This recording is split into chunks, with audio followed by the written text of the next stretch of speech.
Okay, welcome back, all of you. Hi and good evening. So, today is our final session related to essay, and we had been discussing about philosophical essays. And I had encouraged all of you to reflect upon two topics, right? So, I hope all of you did you appear for the test, the weekend test that was conducted? I purposefully gave two topics of philosophical essay similar to what like I had given you to reflect upon as homework. Did you appear for the weekend test, people? Yes? Just let me know. I hope all of you have appeared for it. No? Okay, all right. So few people have not appeared for the test. Few have appeared for it. Great, great. So Shaimil, I thought that how about discussing the topic? I did receive your mail, but after that, like there can be certain suggestions associated with it. My voice is audible, completely audible. Santosh, refresh and join again. Uh, Hello, Joel.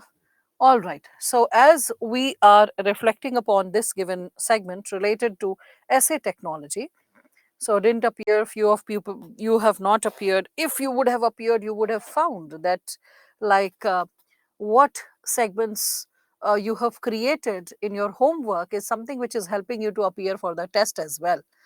So, oh, okay, all right, Varsha, fine, fine. So, SME, please support me with Santosh's query. He's unable to hear me or see me. So, I think he needs to join again or something like that. Okay. Now, so with respect to this topic that we had been discussing, in the previous session, I discussed with all of you that how the source can be used or associated with Yojana, right? After that, we all can see that the source of Yojana, after that, we discussed about the essay topics, the previous year essay topics very briefly, and we saw that how it is quite helpful in terms of reflecting upon the previous year questions. 2022 question also we had like reflected upon. We all can thank you, Shweta. All right. So when we were discussing about this given subsegment associated with the philosophical topics, what dimension can be incorporated further? Let us reflect upon that. So these are the possible target areas, and I'm going to discuss about it. Before that, a few things which I would like to bring in. The 2022 topics are there. I'll be reflecting upon it. Just a second. Yeah, evaluation of essay is something which I want to discuss with all of you. Now, when we are discussing about this given area related to evaluation of essay, uh, first and foremost, I would like to share this that the evaluation, we can consider the evaluation sheet is not shared by UPSC. The evaluation sheet is not shared by UPSC. Then you will be like, ma'am, on what basis can we get this given segment? Like, from where can we believe that this given area that has been evaluation of essay, this segment that has been given, from where can we trust it? Like, why and how can we trust it? See, first thing, I will not take credit for this evaluation sheet. This was created by my senior. He used to teach till 2015. Senior, when I say, he is almost like 18 years senior to me, more like a father figure.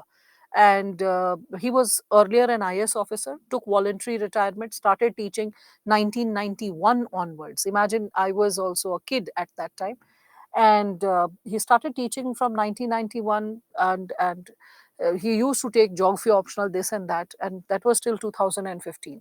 After 2015, he took retirement. He was like, enough of teaching.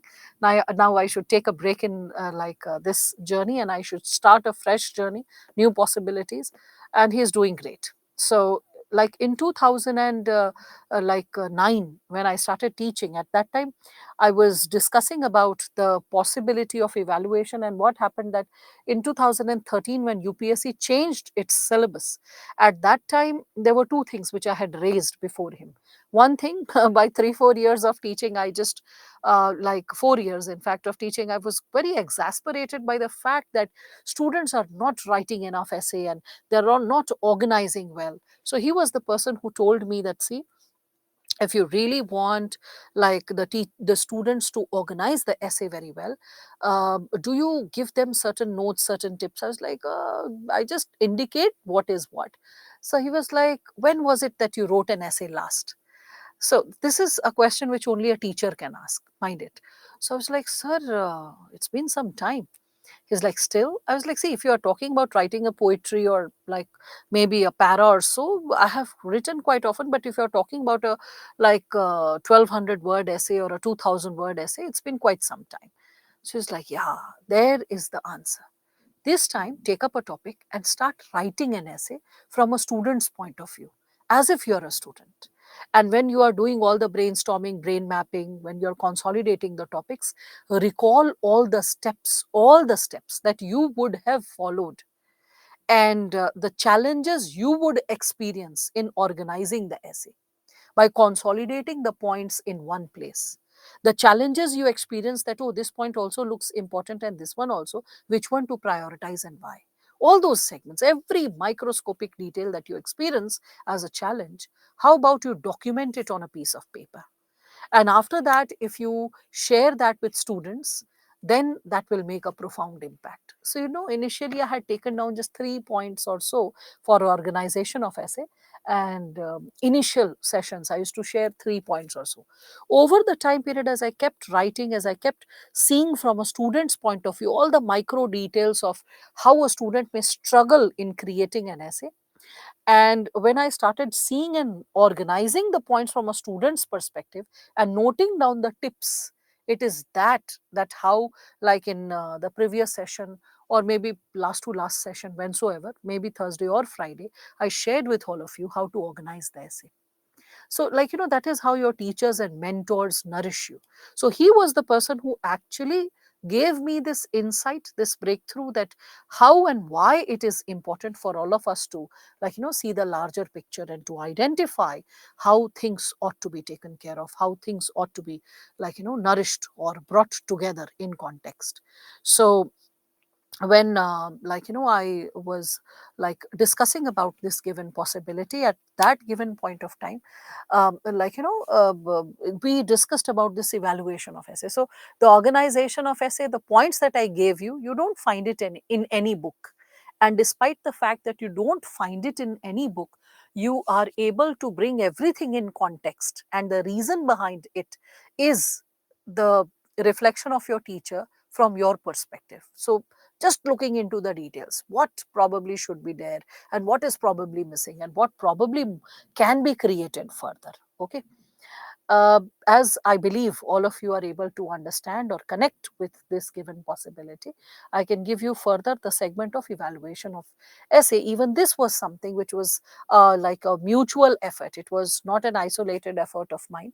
So in this one also, we reflected upon the syllabus of UPSC. Okay. Yes, that is what happens, Ravi. Initially, when you write an essay, it takes a lot of time. And that's why I always say that first 5 essays will be like trash stuck in your intellectual system.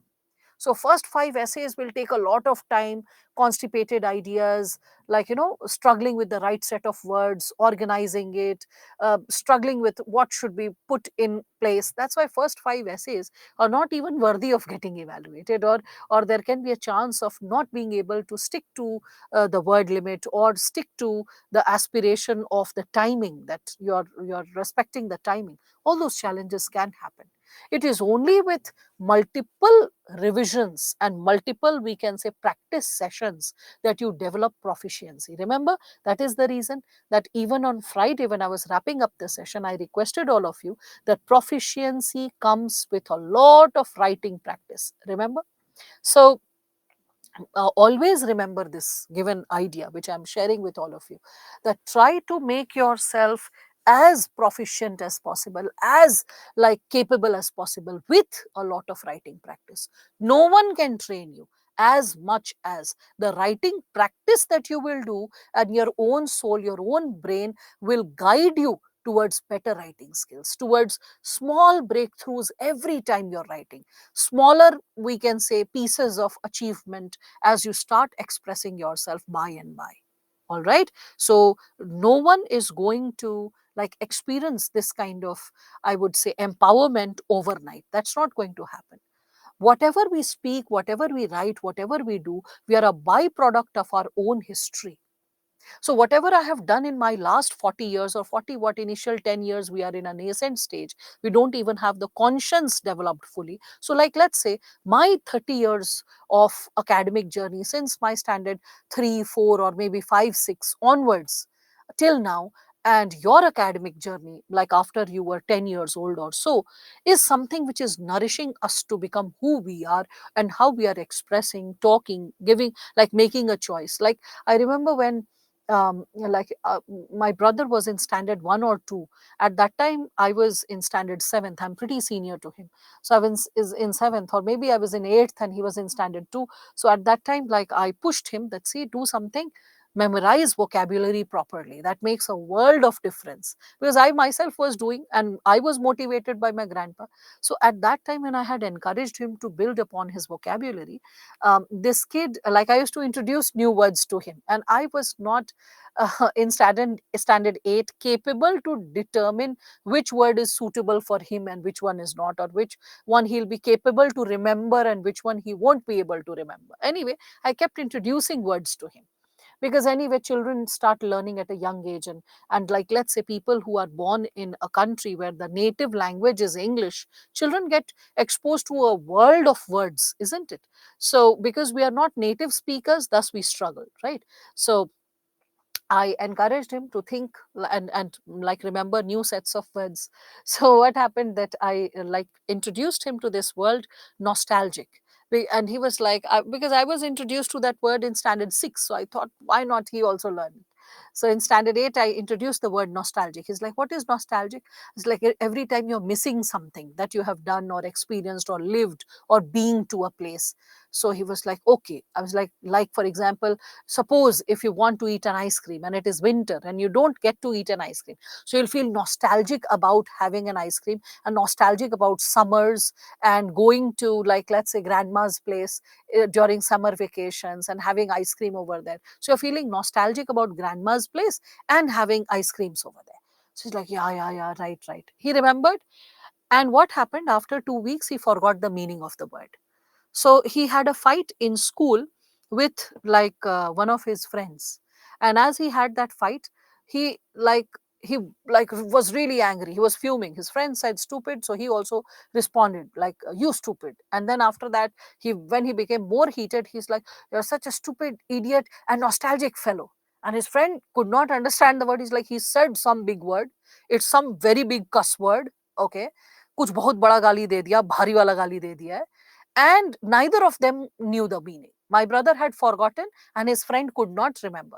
So he went and complained to the teacher that, like, Dharmveer said bad words to me. So my brother also complained, ma'am, he also said bad words to me. So the teacher scolded both and then made them sit down. Okay. And then later on, my brother came and then very sheepishly he said that, what is the meaning of nostalgic? I was like, why? He's like, oh God, I just used this term on my friend when he was like really irritating me. He called me stupid. So I also said, stupid idiot, nostalgic fellow, and don't laugh at me. And then I laughed my heart out. And then I again re explained the term. See, this is the power of language. The more you use, you become accustomed to it. First, you'll become accustomed to its pronunciation, its usage. Over the time period, you will start remembering the meaning and the right place where it ought to be used. So don't be scared of using an incorrect word. You must be seeing that every time you people are using terms. Sometimes I say, oh, don't use two nouns together. Oh, this expression should have been written in this manner, right? So don't be shy of practicing. Remember, in language building skills, practice is the only key. to arriving at that expertise. And no one has learned all, since their birth. Everyone is learning bit by bit. And yes, socialization and background does make a difference. Like, for example, one of my friend's husband, he is in foreign services. She is herself a critique. She is we can say like a literary critique, and she like writes powerful criticisms, or I would say balanced book reviews for different books. So authors send their books to her to reflect upon it, and then just give some sneak peek what kind of polishing is required. So both parents are well educated, and her husband was briefly posted in Belgium also for some time period anyway. So when her child was in standard 1 or 2, I still remember the child used the word parapet, and I was amazed. A standard 1 or 2 child knowing exactly what a parapet is and being able to use parapet. I mean, I was not so sure about what a parapet is till standard 8th or ninth. Okay. And I'm quite sure that few of you in the class may also not know what a parapet is. In a building, we can consider the hanging part of the like outside a window sill or a balcony, you can see sometimes parapets are constructed, okay, a little parapet. So that is what, but the child could actually connect with the word. So always remember, all those students who are struggling with expression, with vocabulary, all those students who are struggling with how to find the right word, or in the previous session, students who said that, ma'am, I first think the topic in like Kannada or Hindi or my own mother tongue or Bengali, and then I translate it into English. This happens. It happens because our first point of cognition with language, with ideas, with things around us is in mother tongue. We are not first generation speakers, or we are not the speakers of the language using it as our mother tongue. This should not encourage you. This should never encourage you to encourage your child to make English as the first language. Please remember that. Make your child multilingual, and you be multilingual, because multilingual people have sharper brains. Their capability to analyze is far sharper and better. Even diseases like Parkinson's and Alzheimer also stays at bay, because it has been scientifically proved that people who can play multiple musical instruments or can remember multiple languages are relatively sharper. By default, all Indians are multilingualists. We speak another language, we have a mother tongue. Sometimes we also know another colloquial language, or we can say grandparents' language can be different from the mother tongue we are speaking, right? Or some regional local language that we know, or some nearby states' language that we know. So, by default, like all Indians are multilinguals, and that's the beauty of being born in a diverse country. Now, the challenge is that we are unable to process our ideas in the language which we have chosen for the exam. And that is something which will happen when you are constantly practicing.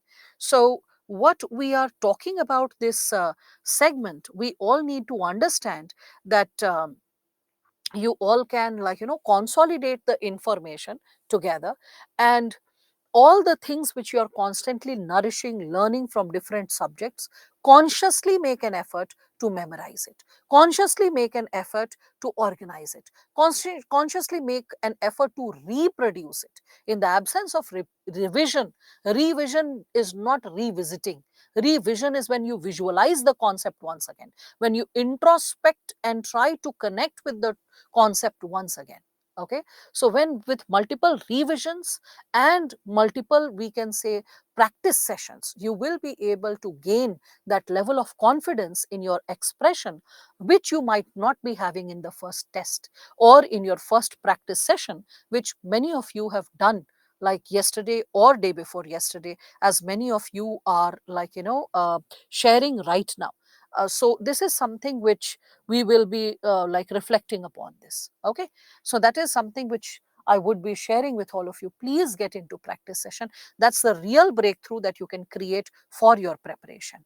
So, and as Neil, you're asking that you have not done completed GS, how should you go about practicing an essay? It's not necessary you write 1200 words to begin with. You can start writing 600 words. 600 or 700 words is always doable. Okay, and as you start, like, and when you are writing essay, when you feel that you have written something good, okay, collect it, collect the topics, keep an index page, and in index page keep noting down social topics which you have practiced, philosophical topics you have practiced, political topics you have practiced. Make a list and try to, like, practice on diverse topics to begin with, not necessarily with philosophical topics only, because you are a beginner. First, you need to learn how to consolidate all the ideas, put it in one frame, and capable to expand upon it. Okay, as you're gaining confidence in that, bit by bit, once in a while, keep taking one philosophical idea and practicing it. Okay, so that is something which will bring in balance in the way you are thinking, the way you are producing the content. That's something which I can suggest. Okay, so I will be discussing that, Samin. You will get a clarity about I think, therefore I am. What does it mean? Okay, so I would be like discussing all these possibilities with all of you with respect to like what ought to be done now. So I can see that okay, that student, what was, so Kavna, is your um, yesterday's issue was difficult. Okay, we'll be talking about it, Kavna. And who was that student? Santosh, could you get connected to the session? I hope you have joined the session. You were struggling few minutes back. I hope your issue has been resolved. All right. So as we are further moving ahead with this given sub-segment, let us allow, like, okay, great. So as we are moving ahead with this sub-segment with respect to evaluation of essay, as I told you that this is not my brainchild only.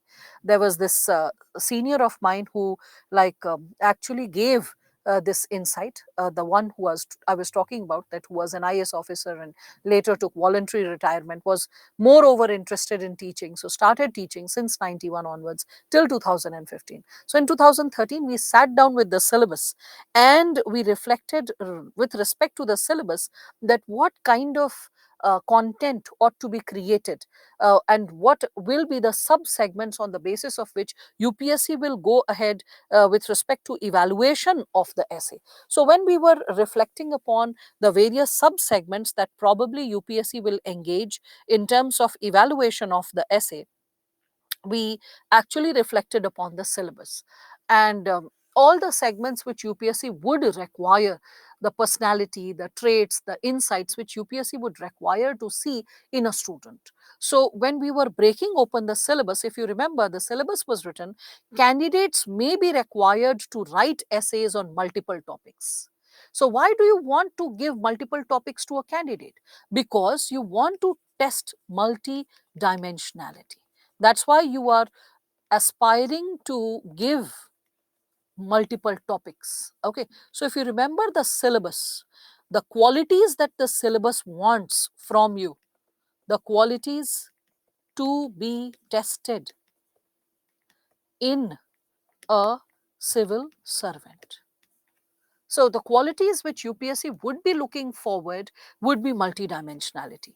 All of you realized when we were discussing about patriarchy topic the very first day, like on Monday, and I discussed that the topic that was given, that patriarchy, okay, is least noticed yet the most significant structure of social inequality. When we were discussing about that given topic, if all of you remember that, like, all of you reflected so many dimensions. There were multiple dimensions, but abundance and richness was missing. So it was then that all of you understood two things. First, you need to understand a topic in letter and spirit, paying attention to even the smallest word possible, because every single word is adding a world of meaning to the topic. So you became attentive to the words. Whether you are really, you have developed that attentiveness or not, I put it to test in the previous session also, when I showed you the 2021 essay topic and I asked you the topic associated with technological outsourcing. If you remember, there was this just a second, there was the 2021 topic, this one, the process of self discovery has now been technologically outsourced, and to which I said that in this topic, what content? So you kept creating, but no one paid attention to has now been. And this is debatable. Has now been is too deterministic. Whereas the process of self discovery can be technologically outsourced, can be, has now been, is too extremist, and we don't need to like abide by this given expression when we were discussing about it, right? So when we are talking about the possibility of understanding a topic in letter and spirit, I believe all of you were able to connect with this given idea that we were like reflecting upon, and that is associated with, just a second, and that is associated with this, where is evaluation, yeah, so that is associated with multidimensionality may be devoid of richness and completeness. So along with multidimensionality, there should be a sense of richness and completeness of the topic. I hope all of you can connect, right? I hope all of you can recall, everyone, yeah, just give me a nod, head nod, that all of you can recall this, right? Okay, that was the logic. That like when we were discussing, see, if you see the like topic, how students have been like responding, ek bachcha hai jo khilkhila deta hai, rather than just pressing the like thumbs up, the child will like ha ha ha ha ha ha. So I get in between the like thumbs ups, I get some ha ha ha ha ha ha like notifications also. So okay, that's kind of cute. All right. So when we are reflecting upon this given dimension of how we created this evaluation sheet and why it is important for you people to know that there is an evaluation sheet, because notice how students are getting the marks.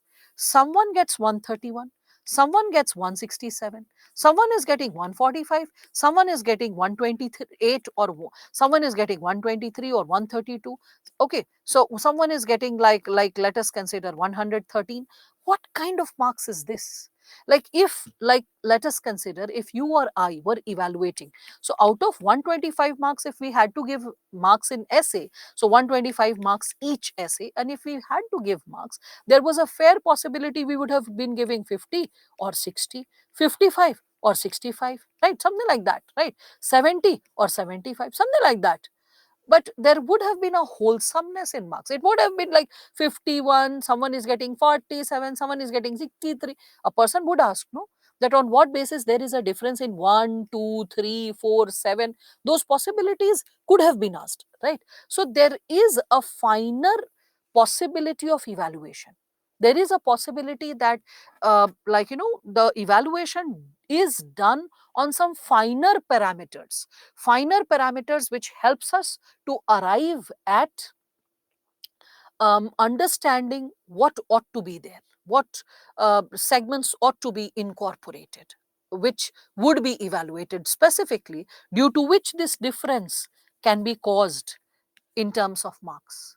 So this difference of 1, 2, 3, 4, 5, 6, 7, 8 is possible only when, okay, or 9 for that matter, the difference is only when there are some finer breakthroughs or finer breakups of the parameters as we are evaluating. Okay, so with respect to this given subsegment, when we are like consolidating the dimensions and upgrading the content, we all can reflect upon first and foremost the segments on the basis of which the essay would have been getting evaluated. All right. So I hope all of you can understand that why the segment of, like we can say, multidimensionality, completeness, richness is there when we are evaluating, because these micro units also must be taken care of under the qualitative evaluation of the essay, whether those qualities are there or not, because that is an aspiration of the syllabus. In the syllabus it is written that multiple topics would be given. So that's an aspiration of the topic, okay, or the syllabus for that matter. Again, we can say the content ought to be relevant. It should not be haywire. Why? Because the topic, the syllabus says that they will be, means candidates will be expected to keep closely to the subject. What does this term closely to the subject imply? Closely to the subject. So when you are sticking just a second. So when you are sticking closely to the subject, I'll just erase this dimension as it is explained. Okay. So when you are remaining closely to the subject, what does this imply? So remaining closely to the subject means you are not like messing up with the order first and foremost. Okay. And with respect to this, when you are also remaining closely to the subject, you are not meandering, you are not getting distracted. The content is relevant. That's what it implies. Definitely, there has to be like certain marks to introduction and conclusion. Okay. So, relevancy is what is associated with the term closely to the subject. That's why you'll see this evaluation sheet. I do not say that this is the same evaluation sheet UPSC is using, but I can claim that something similar is being used by UPSC. So, how are you supposed to use this sheet in your favor in future? Whensoever you are practicing essay, if you get a friend, amazing, who is preparing for civil services. But suppose if you don't have a friend, then try to, after you have written an essay, try to evaluate your own essay from your own mental makeup, your own level of maturity from these parameters. Have you fulfilled these parameters or not? Okay. Again, when we are talking about the segment, what is like evaluated? So it's written that credit will be given for effective and exact expression. So, like, let's say effective and exact expression. Okay. So when I'm saying credit will be given for effective and exact expression. So how to get effective expression and exact expression? Yes. So effective and exact expression, this term is associated with the very possibility effective. When are you effective? When you are creative, when you are a constructive thinker, innovative, when you're inspiring others with your ideas, when your speeches or your writing is powerful, right? So the word effective, it is like associated with this given dimension. Again, when the component is giving that the to arrange their ideas in an orderly fashion. Okay. So to arrange the ideas in an orderly fashion, in an orderly fashion. So what does this word orderly fashion mean in the syllabus? So orderly fashion is here, orderly, logical, fluent. See this? So the words which are given in the syllabus, they have been consolidated in the evaluation sheet so that you learn how your essay would get evaluated. What are the basic benchmarks or parameters which are leading to the evaluation, which you need to constantly take care of as you develop your skills in essay writing. Again, further, when we are discussing about it, your language skills, because what is written? It is written that you have to write effective and exact expression. So the component of effective and exact expression. So this effective and exact expression comes from simple language, clear language, and concise, precise language. Because see, here it's written that and to write concisely. That's written. And to write concisely. This is what your syllabus is saying. So this concisely. Concisely is coming with brevity. Brevity when you're writing concise, to the point, not beating around the bush, not stretching unnecessarily, not thinking, oh, I have the freedom to write 12 or 18 pages. Let me just write whatever I feel like. No, you're sticking to the game. That's what. So simplicity, clarity, brevity. All of you can understand this. Should we write all the dimensions in brainstorming or write only relevant dimensions? First, let everything that's coming in your mind, just write it down. Don't attach filters in brain mapping also. Let anything that is associated with a topic that you know you are able to recall, just put it on paper. While organizing, choose the most relevant points. And then after choosing the most relevant points, put an order to them. If you're seeing that the word, I'm so sorry, if you're seeing that the word limit, okay, if you see that the word limit is running short, in that situation, when you see that the word limit is running short, then you can be like little careful about the possibility of incorporating few miscellaneous points, because then you don't have to burn your energy in thinking about miscellaneous points. Okay, so that is how you are supposed to consolidate when we are speaking of it. All right. So just maintain everything. Later on, start reflecting upon the possibility, because organization is the time when you can pick and choose. You can see the relevance of that point. But suppose while organizing, you realize word limit is less. You're going to produce a content worthy of 950 words and you want more points. At that time, you cannot burn your energy. Oh, what dimension to write? Whatever dimensions were important, I have already thought. Now, what to create? That pressure should not be there. So, miscellaneous points which you have thought earlier, but you left it due to dearth of priority, that no, it is not a priority point, let me leave it. You will always pick it, stuff it in between. That's how you are supposed to balance the game. Okay, definitely grammar and spellings, they are the undercurrent. So when we are talking about percentage of importance, this is the tentative percentage that I'm proposing, that for 100% marks, this might be the breakup. Presentation like neatness, legibility, visibility, handwriting does play a role. It looks like 5%, but I believe subconsciously, if it is a harassing handwriting, it can play an impact even more, even further. 5% to grammatical aspects related to spelling, grammar, sentence formation, because it is an essay, it is a piece of literature. So it's not to be written in bullet points, 1, 2, 3, 4, like an abbreviated version of what we are talking about and what we are expressing. So those possibilities should not be consolidated when we are talking about like elaborating upon a given content. So whether it is we are talking about presentation, grammatical aspects, language, those aspects ought to be really taken care of when we are substantiating upon a content. I hope all of you are gaining a clarity on this topic. Yes? Great. So, with respect to this, we can reflect upon this entire exercise and we can gain a relevance associated with this given area, right? So, in total, there is 100% marks associated with this. Every area that you will nourish, it is going to build to the 100% possibility, getting closer to that 100% possibility. Let every sentence that you write be nourished with a new possibility and get connected to the overall picture and the previous sentence, so that the examiner is having a joyous ride while reading your essay, that yes, this is an interesting dimension, yes, this dimension should have been opened, yes, this one leads to this. So while reading the essay, the examiner is not going to get empowered by your essay. Wow, kya likh diya? I had never thought of it. This is an idea I had never ever read. No, that's not going to happen. Literally, 90% of the content you write, the examiner would be knowing. It is the engagement, the depth of engagement and the way you are organizing it, that is going to create a possibility of breakthrough of marks for you. So understand that. Can we write some bullet points in the middle of essay? Never ever.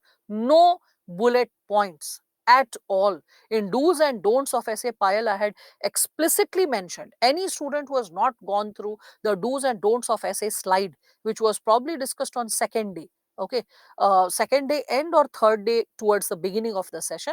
So that has been clearly given in essay technology part 2. So please go through the bullet points which I had given regarding do's and don'ts of essay, and don't mess with them. Okay. Essay is a piece of literature. It should be free flowing. You write bullet points when you're writing a GS answer in dearth of content. Here, language is evaluated. When you don't give language, it is not like a report that you have to submit. It's not a report. Sir, please take care of these issues which have to be duly recognized, or which have to be ascertained. Point 1, point 2, point 3, point 4. That's like when you're reporting to a senior, or when you're trying to talk about interventions. No, this is not that. So, essay is a piece of literature which is a part of your experience, your insights. So let it not be too objective in expression per se. All right. Yes, one passage, one idea ought to be entertained. I had shared this, Nikhil, then also. If the idea is too stretched up and that is core to the topic, but you're seeing that the idea is stretching up to 150 words, break the para. In that situation, there can be a possibility that a core idea, which is taking more words, can take two paras, one idea. That also can happen. All right. So, creativity in essay can confer us with brownie points. Yes, that shows that you're a well read person. You are a solution oriented officer. You are not only discussing the problems or challenges, you can see out of box. Okay. And it's not necessary every creative idea you mention is your own thought. It can be a borrowed idea, which you have borrowed from some other source. That is possible. Can we use parenthesis? Yes, parenthesis can be used. Uh, quote also in 2 lines, not use much. No, no, no. Whenever you're writing a quotation, you always change the para. Let the quotation stand out. Okay. Write the quotation, again change the para. So before writing the quotation, also change the para. After writing a quotation, also change the para, so that the quotation is visible. If you remember the quotation as it is, then put it under inverted commas. If you don't remember the quotation as it is, don't put inverted commas. Just put a dash, that as XYZ had said, put a dash and then write the statement. Okay.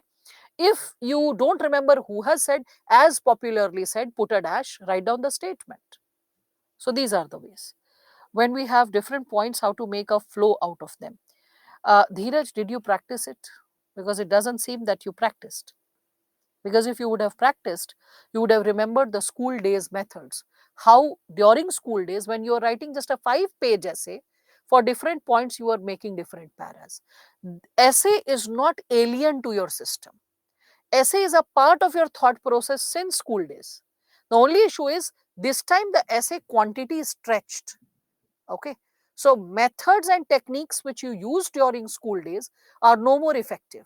So new methods, new techniques, new dimensions had to be substantiated and elaborated, which I tried to do in last 5 lectures. Right. So someone saying, I don't know how to make a flow out of the para. How have you written essay during standard 8th, 9th, 7th? Because there had to be a flow created even for a 3-page essay, even for a 4-page essay. Right. First. Second, Dheeraj, in last session, I also discussed about what is no. No means you have, I know you have not written the essay on this weekend. I'm 100% sure. Because if you would have written, you would have been able to see how you are creating a flow. First. Second thing, I can also suggest is that in the previous session, I discussed about word bank and sentence bank. So I introduced you to a lot of powerful connectors. When you use connectors powerfully, you connect one para with the other. For example, if you're saying something in connection, so you're like, in addition to. So suppose you're writing political point, from there you're writing economic point. So you're writing, in addition to the above ideas, we can also reflect upon. Written. Suppose there is a cause-effect relationship, consequently we can say, thereupon this happened. There's a contrasting idea, you're changing the para, you're writing, yet there is an anomalous condition. There are different challenges despite the strengths of this issue. So that's how you connect the para with powerful connectors. List of connectors have been shared with all of you in the previous session. Okay. So practicing is the key. This is what we can say. Yes, you can memorize idioms and phrases and use them effectively also, Niranjan. There is no limitations for para. No, there's no limitations for para. I had earlier also said, Rashmi, there can be umpteen number of paras. You can write small and big paras. See to it in every page, at least 2 paras are visible. Let not one page be filled by one para, so that it does not give a monotonous, boring look. Okay. That was the only piece of advice that I had given. So, I am not associated with the schedule, Manoj, so I cannot empower you with the schedule issue. Yeah, let the tech team reach out to you. So graduation, my first year is declares. Um, Yes, with respect to this, practice is the key, Neetu. Make keywords, memorize it well, because IGNOU professors are also competent to any good central university professor. In fact, the hiring is done in a very pro manner, and even evaluation is done qualitatively quite high. So write and practice and memorize and make bullet points, and then appear for your exam, the exam you are talking about, and it shall help you. Okay, you shall come out with flying colors for sure. Okay, you can underline the quotations. All right, so I hope majority of your queries have been taken care of, people. Okay, so with respect to this, when we are further moving ahead, so no problem, those who have yet not written an essay, it is encouraged, start writing an essay, and tell yourself that first five essays will be garbage. Yes, tell yourself, my first 5 essays will be garbage. They are not worthy of getting evaluated also. And write 5 essays. preferably every week 2 essays. If you're unable to devote like 2 essays per week, at least 1 week, nothing less than that. If you're not writing 1 essay per week, you're not fighting fit. So at least write 1 essay per week. After 5 essays, you'll realize there's a qualitative improvement in your structuring, expression, recalling the content, like, the way you are building the essay, everything will undergo a massive change. So give yourself some patience and time, and the change will start unfolding bit by bit. Okay? No need to, it will not affect your UPSC exam till the time the results are out. Like the rule is that till the time you get selected, at that time graduation should have been completed.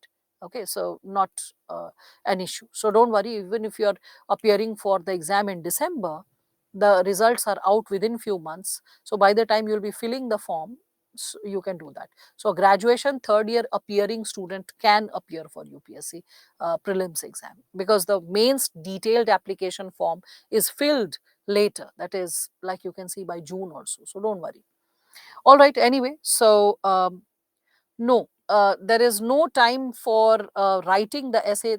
This I had said, Shruti, just 20 minutes back, that those students who have yet not completed the GS don't need to wait to complete GS. Start writing essay from now onwards. Now onwards.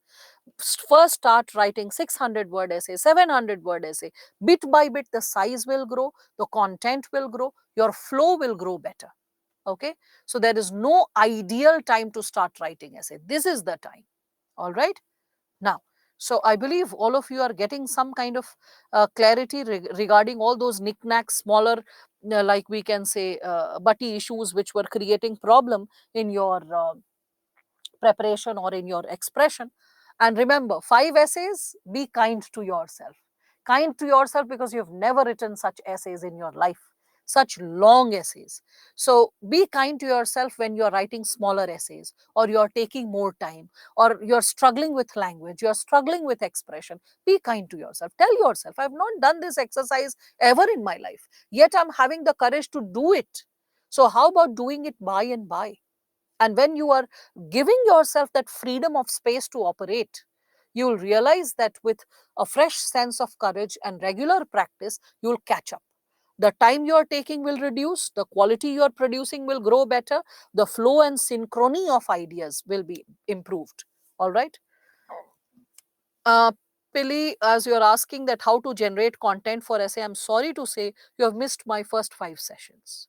So the session started in previous week, and on Tuesday I had discussed for 3 hours how to generate content for essay. All right. So I think that this question is associated with second session. Kindly listen to it. बाकी बच्चे किस लिए दांत फाड़ रहे हैं भाई? हैं? What is the reason for laughing? She is a student who has just joined today. She or he is the student who joined the session today. Today is the first session for the person, and that's why such an innocent question, how to generate the content, right? I know why you people were laughing. I know that also. Okay, I can sense all that. So now, but grow up. It's high time that you grow up. So I'll be writing some words that you're using while teaching. Yes, yes, to improve word bank. That's how you grow up. All right. Now, so evaluation sheet. This should give you confidence that how essays are evaluated, so that even when the session is over, you know what steps ought to be taken care of, or what segments will get evaluated, and whether that segment is taken care of in your essay or not, whether that segment is there or is it missing. So that critical reflection ought to be there. Brainstorming, brain mapping, figure storming, yes, and WH questions. So much, yes, has to be taken care of. Okay, now with respect to this, when we are further moving ahead, I'm just showing you few model essays, not the entire bit, but few of you had requested, ma'am, we want to see. So I thought that, okay, I'll show you both kind of essays. So this specific topic, I mean, upar ye cut gaya hai, but as you will take the printout, you will be able to see it. So this specific essay, which all of you are able to see, this I've just provided the introduction and the conclusion associated with this one. So this is role of civil society in governance. Okay, role of civil society in governance. A simple topic given in practice session. Now, you can see how the historical method of starting an introduction with clubbed with a generalized overview to specialized other method is used. Okay. Now, I would like to bring an insight associated with the language of the essay and how simplistic it can be and how qualitatively it can be. So, this is an essay which I would say can very easily get 60% marks. This is the benchmark which we can consider is associated with 60, on a high side 65%. So, this is the level which a student can possess. You can see how the content goes. And I chose the students having relatively cleaner handwriting so that you can get inspired. You can see this. So, ever since man existed on earth, civil society was existing, but may not be in the present form. The concept of civil society has now evolved from historic times to modern. In the pre modern era, people were seen as ones who are to be governed by the state, but later, due to change in the setup of the state from dictatorial regime towards democracy, the importance of civil society grew up. Now, what is this? This is the evolution. How the evolution of civil society took place. Okay. And in this student is discussing what? Okay, so he's a selected IS officer. Okay, so what is he discussing? He is discussing how the civil society has existed since times immemorial. Every time, informally, people were coming together to cooperate and help each other. It was nothing but the presence of a civil society. And as we reflect upon from ancient to modern times, we all can see that every time people were coming together to organize with their consolidated effort, they were trying to govern at local level or at logistic level better. Something similar to a civil society got created, and its importance grew further after the dictatorial regime. So we can see dictatorial regime, monarchical form of government was something which was experienced earlier, and now we can see that we are moving towards a possibility whereby we are living in a democratic form of government. In a democratic form of government, all of us can see that the way we all are existing at all times, we are expecting not only the government to intervene, but the masses to be empowered and working like stakeholders. So, see, when you are like in a subservient position, when you are like in a submissive position, you have a tendency of my bap culture that, just help me, please, like, stand for me, please help me out. So, in that situation, what really emerges, which all of us can see, is associated with, we can consider, the possibility is associated with we can say a beneficiary tendency, that you are a beneficiary and you're expecting the government of the day or the king or the queen, whosoever, to help you and like salvage you out of the situation, help you out of the situation. That's what we expect. But when we see the larger picture, the present situation, we all can see that now people are stakeholders. They are participating in democracy at different levels and trying to bring about a change. That's what the child is hinting, that today in democracy, the importance of civil society has grown up. Okay, now I gave you the background so that if any student has not studied governance or was not present in ethics class, or basic background is missing, a basic overview is clear.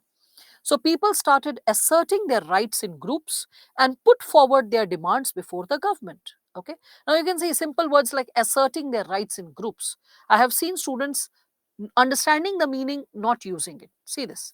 This organization of people for protecting their multifarious interests, in some cases to support a cause, gave rise to the modern civil society. You can see that multifarious interests. Can you see that? Now, so civil society has now become the important actor of governance, sharing responsibility with the state in providing goods and services to the people. Can you see this? Right? So, so here we can see terms like multifarious, okay, asserting. These are words which you might not be using. Get accustomed to using it. So the organization of people is like taking care of multidimensional or multifarious interests, right? And they are sometimes coming together for supporting a cause. Sometimes it is giving rise to a modern civil society, and it has now become an important actor of governance. So here we can see the purpose. The purpose, what is it associated with? So sharing responsibility with the state, okay, in providing goods and services to the people. And here, so this is like a historical segment. We can see this is, the person is bringing in some relevance, that what is the relevance of civil society. And here we can see there is this generalized overview, generalized overview to specific other.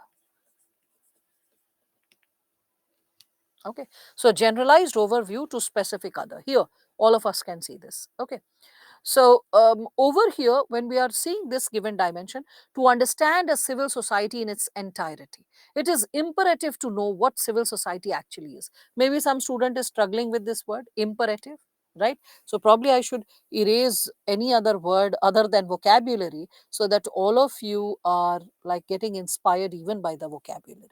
Okay, so maybe I can just like simple language, but formal language. Simplicity does not mean kiddish or childish.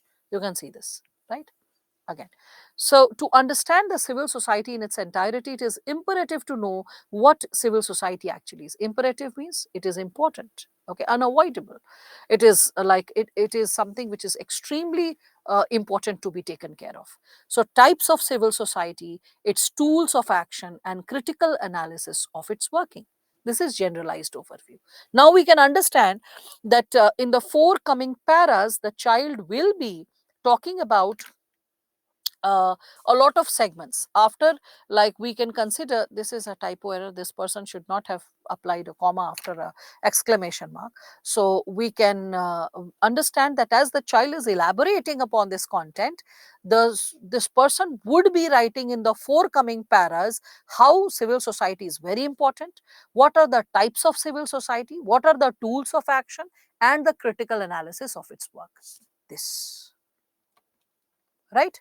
So you can see all those students who are talking about this, that ma'am, can we use multiple types of introduction in a go? Yes, I said at least use two paras in a page. It should look like something is in like interesting, ideas are changing. So you can see there's a change in the para, even though towards the end, but it is there. So civil society is an organization of civilians formed out of their common interest. They are not like forced or compelled to form. इसके आगे होना चाहिए था it.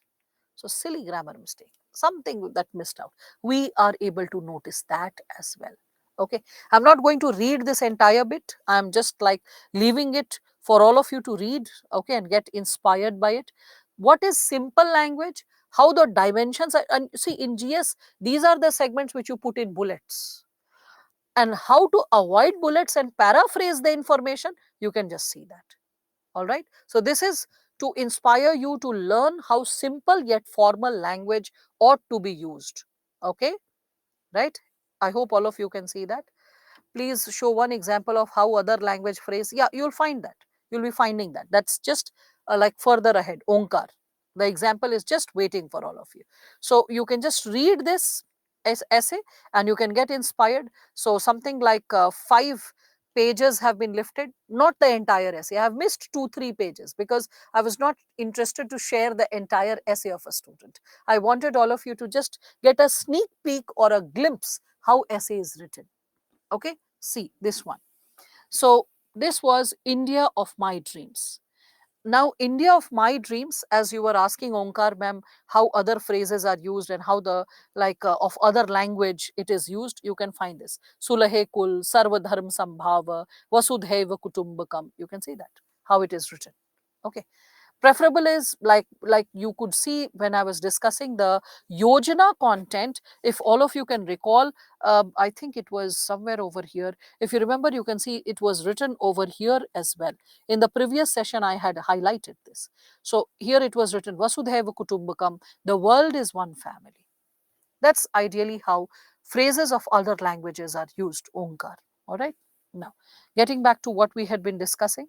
So, because the topic demands the possibility of writing in first person, you can write in first person. Remember, in do's and don'ts of essay, I said refrain from using second person and first person in your essay. Do not write, I believe that, I know that, I feel that, I think that. You cannot do that till the time the topic itself is demanding you to do that, like India of my dreams. Same as with GS answers. You don't have to write in first person till the time the topic demands you. Like, what would you do? What is your concern? Do you agree? Something like that. So it can be said, it can be addressed. But if it is a case study, you are an IAS officer posted here. So, like, in those situations, you are supposed to use the first person. All right.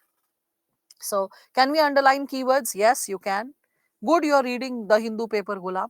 Now, so here just have a glimpse of what an essay can be when we are talking about 65 to 70% marks.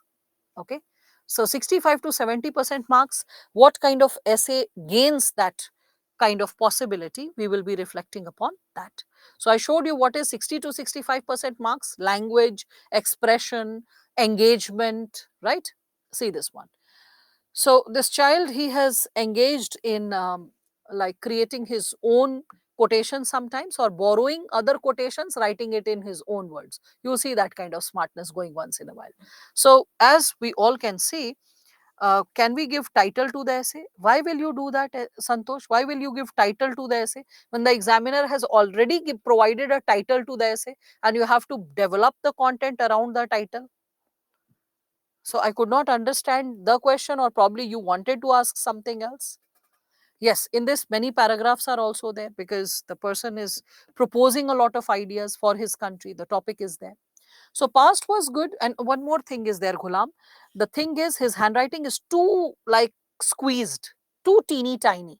Okay. So if you actually notice the handwriting, you'll realize that the child is fitting in as much as 12 to 14 words per line, whereby ideally students fit 5 to 6 words. So 12 to 14 words per line. And that's the reason that you can see that he is able to change para. So if someone is writing 12 to 14 words per line, 5 lines or 7 lines and almost 60, 70 words are done.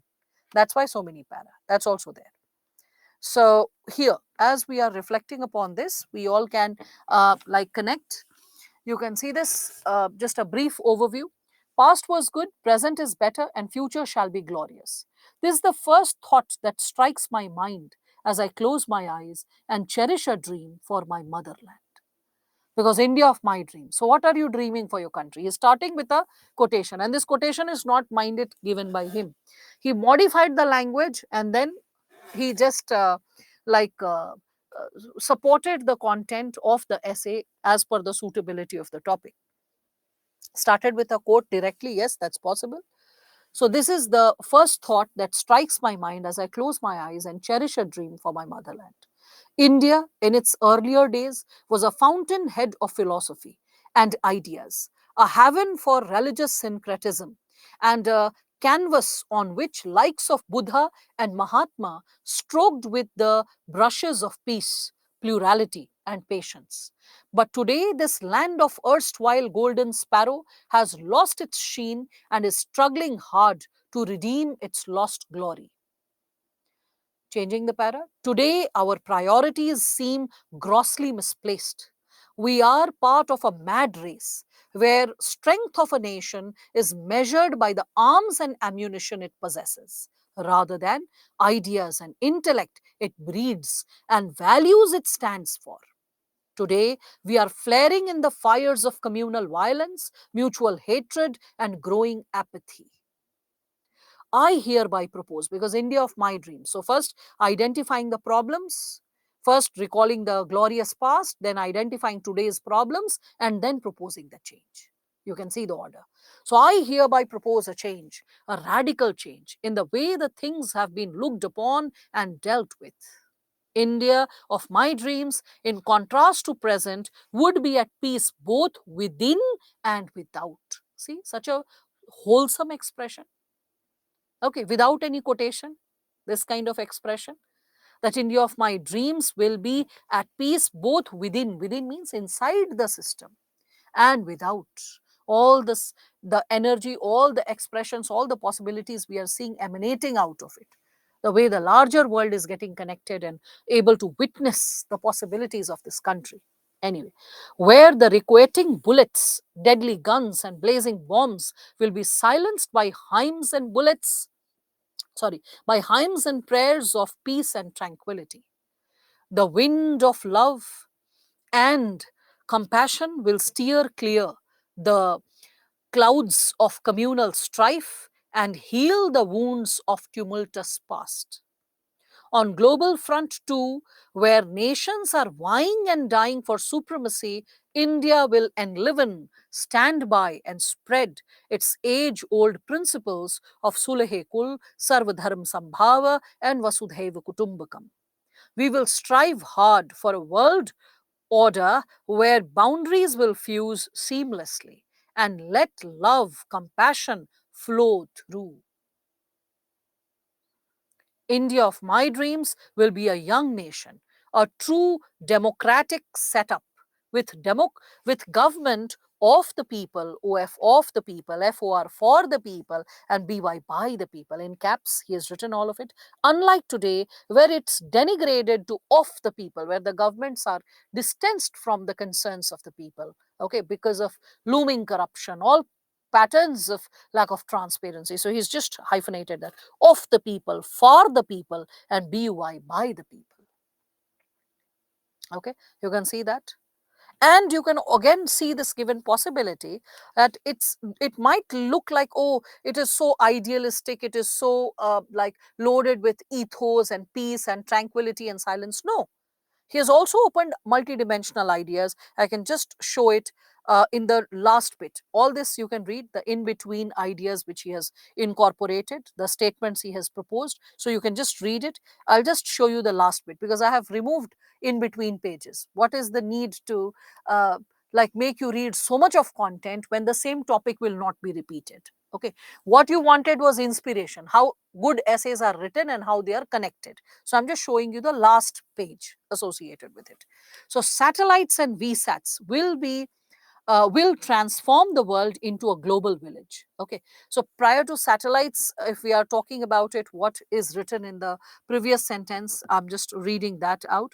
So as we all can see, he has written this, that India of my India of my vision will be because when you'll take a like printout, you'll get that sentence which has been consumed by the upper, we can say, panel.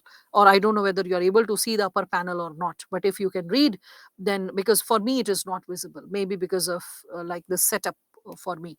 So the first sentence I'm just reading in this page. So India of my vision will be a paragon of science, where paragon of a scientific age, where our traditional wisdom and modern ideas in tandem will turn the wheel of scientific revolution, providing solution to all the problems that haunt us today. Okay, so he's connecting it with science. Then satellites and VSATs will transform the world into a global village where distances will no longer be will no longer be barrier and time not a constraint. Villages won't remain isolated islands. They will be a part of national fabric. Then changing the para in health sector. Mind it, the student is pre-COVID, so you'll not find the mention of COVID. But I'm sure if would have been witnessing the component of COVID, that would have been incorporated quite seamlessly again. You can see this. In health sector too, technology would ensure august advances. The more virulent stains of deadly diseases like malaria, TB would be tackled, and the ones like polio totally eliminated. HIV, AIDS are the biggest, HIV and AIDS are the biggest health threats that we face today. Technology and innovation will scrub away this black fringe caused by them on our blue planet. Thanks to technology, our growth will no longer be held hostage to depleting resources and environmental threats.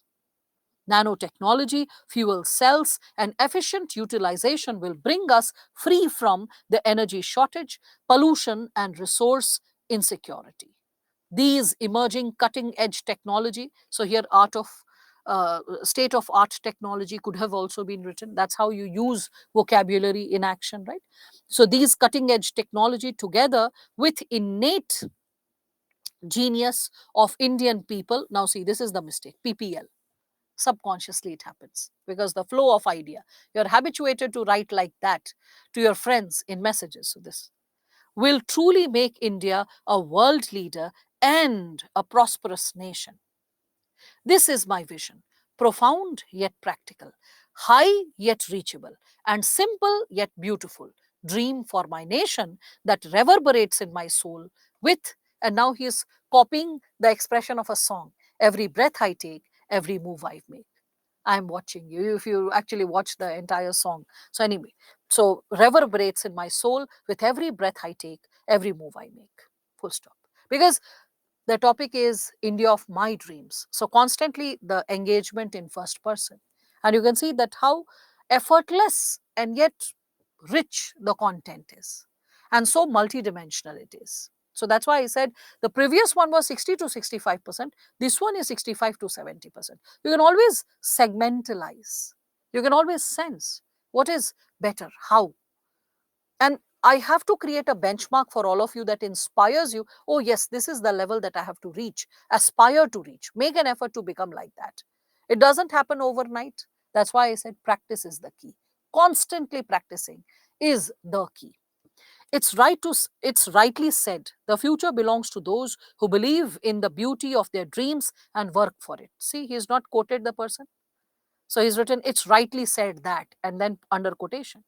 So I give a clarion call to all my fellow countrymen to unite and work for our common objective of restoring our motherland with its pristine glory. And now again, you can see he's quoting like Vivekananda, and he's not like putting it like taking his name. So let us arise. He's because he's modifying it in his own language. So let's rise, awake, and stop not till thy goal is reached. Okay, so that's what you all can see. There are many lines, cuts. Is it affecting marks? No. Because if there are, first and foremost, he should not have cut the sentence twice. Even one single cut is more than enough if anyone is in the habit of it. Second thing, if like in the entire page twice cuts have been made, that doesn't make a difference. We do not pay attention to what cuts have been there. We only pay attention to the flow of ideas and how rich the ideas are, how qualitative the engagement is. Okay, Gulam? So that's what. So all of you must be getting like inspired by this, and you also must be getting inspired with respect to the vocabulary, the expression, the engagement, the richness, and connecting the possibilities of different, we can say, segments, different subjects. So all those students who think that, oh, how to create something which is like 60% or what is 70%, this is something which we consider as qualitatively rich. Now, getting back to what we had created, the trend analysis, which I was discussing in the previous session, associated with the possible target areas of essay, right? So, with respect to not just the language, even the ideas are so benevolent, isn't it, Nikhil? Such amazing ideas. Just vocabulary does not make a change, and creativity also you could see. The government of the people, for the people, by the people, to government of the people, for the people, by the people. Simple, simple creativity, but so very impactful, right? First person, Dheeraj, were you lost when I was discussing it? Didn't I say that you can use first person if the topic demands? इस पे 10 minute बोला है मैंने. I spoke 10 minutes on it. Were you lost? Were you in the washroom? Were you sleeping? What happened at that time when I was discussing why the child has used first person? I told you if the topic demands so, India of my dreams. So you are lost at that time, right? Why are you so non-sincere? While things are being taught with all heart and soul, I'm pouring full energy so that not even the most microscopic detail is missed for even the child who's struggling with the basics. But if you're not attentive, how can I impact upon you? How can I reach out to you? And do you think that the mistake you committed right now by not being attentive at that time, had it been an offline class, you would have dared to do that? Because in offline class, eye to eye contact. And when eye to eye contact is there, then you don't like budge, right? Questions tell me the story and history of a child. So I had discussed this thing, that even in ethics paper also, case study, if it is written that you are a bureaucrat posted in so and so, what would you do? First person you can use. These are exceptional situations. Essay topics or like I would say ethics case studies where you get an opportunity to write in first person. Else, never used first person. Never ever use first person, otherwise it will backfire for you. All right. Now, so yes, Gulam, it would have been more interesting had it been an offline session. You guys would have enjoyed it all the more with all different kind of puns and one-liners which I can throw in a in a offline session when there are various activities, subtle activities going on in the class, and I can see the students, and when I'm able to rectify that behavior with subtle nudges, okay, then you would have found it all the more interesting. Okay, so the line of the people, for the people, by the people. Yes, yes, yes. Jitu. So very true. That's why I said this given possibility that when you're creative, you're able to lift insights, lift segments from so many sources, right? I told you that the song, like he modified the language of the song into the essay. He incorporated quotations of different thinkers in his own, like, modification in his own language. Not a single quote by mentioning the name who said it, but everything is associated with his idea. I is justified. Well, right? So that's what you all can connect with. Fine. I appreciate Jitu that you can recall that. Okay. Now, possible target areas for, we can say, philosophical essays, because that is the bone of contention. Yesterday means Friday, all of you realized that of late, both the sections are connected to philosophical essays. UPSC syllabus would change in the near future, but they will never do away with philosophical essays. Something will always remain, because through philosophical essays, UPSC has realized that it can delve deep into the personality of a student, the level of connectivity, the level of understanding, the capability to, we can say, reflect and connect at multiple folds, layers, and levels, which is required for a civil servant. A civil servant should be a thinker, a philosopher, a leader, a friend, philosopher, and guide. You must have seen this word used for a civil servant, a friend, philosopher, and guide. So, who is a philosopher? A person who has love for knowledge and is a person who can reason out things. So, love for knowledge will make you delve deep into who's saying, what is the person saying, and what implications can be there. And that is put to test through the essay topic. Okay, so the purpose of a civil servant, or the, we can say, strengths and weakness of a civil servant, is put to test via this given mode when we are speaking of it, right? Yes, CAG, friend, philosopher, and guide to PSC. Yes, yes, yes, Abhishek, good. So here, when we are talking about it, you need to understand that what are the possible areas you need to master. So what I can suggest is master civil services values chapter. Okay, GS paper 4. That's a must, because you've seen words like character, honesty, right, come into the sub segment knowledge. Instead of knowledge, there can be a word like wisdom. Sorry. So, a word like wisdom. So, wisdom or knowledge can be there in the topic when we discuss about it. We can also see like words related to like compassion, Compassion is again associated with this civil services value. So I'm just adding a star. So compassion, we can consider opposite of compassion also apathy. So anything as such can also be there. So we can, yes, um, if you document your day-to-day preparation also, Ghulam, that can also help you to build a flow in your expression beyond doubt. Again, the word excellence, excellence can be written as ideal, excellence can be written as utopian. Okay, excellence can make a sneak peek as perfect. Words like best, you've seen these words, right? Discipline, concern related to youth, truth, reality, real, concerns associated with life, perception. Okay, so these are some core areas which can be, or which I can say that in past 10 years, the topics which UPSC has prioritized is somewhere around these dimensions when we are going ahead with this. Please repeat first line. Civil servant should be friend, philosopher, and guide. Satya. Friend, philosopher, and guide for the people. Friend, philosopher, guide for the people. It's very often quoted. And that is something which has also qualified in a previous year question paper. Okay, you can see that previous year GS paper 4 question paper also had this specific statement. You can reflect upon that. Anyway, so you can see this possible target areas. Now, how to build the content? First, I'll show you a simplistic topic. Topic means not the entire topic, the word like truth. Suppose there is a question related to truth. What would you do?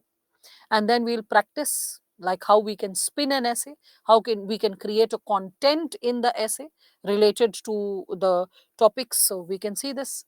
First and foremost, how you should approach a philosophical topic. First, understand the keywords. What are the keywords?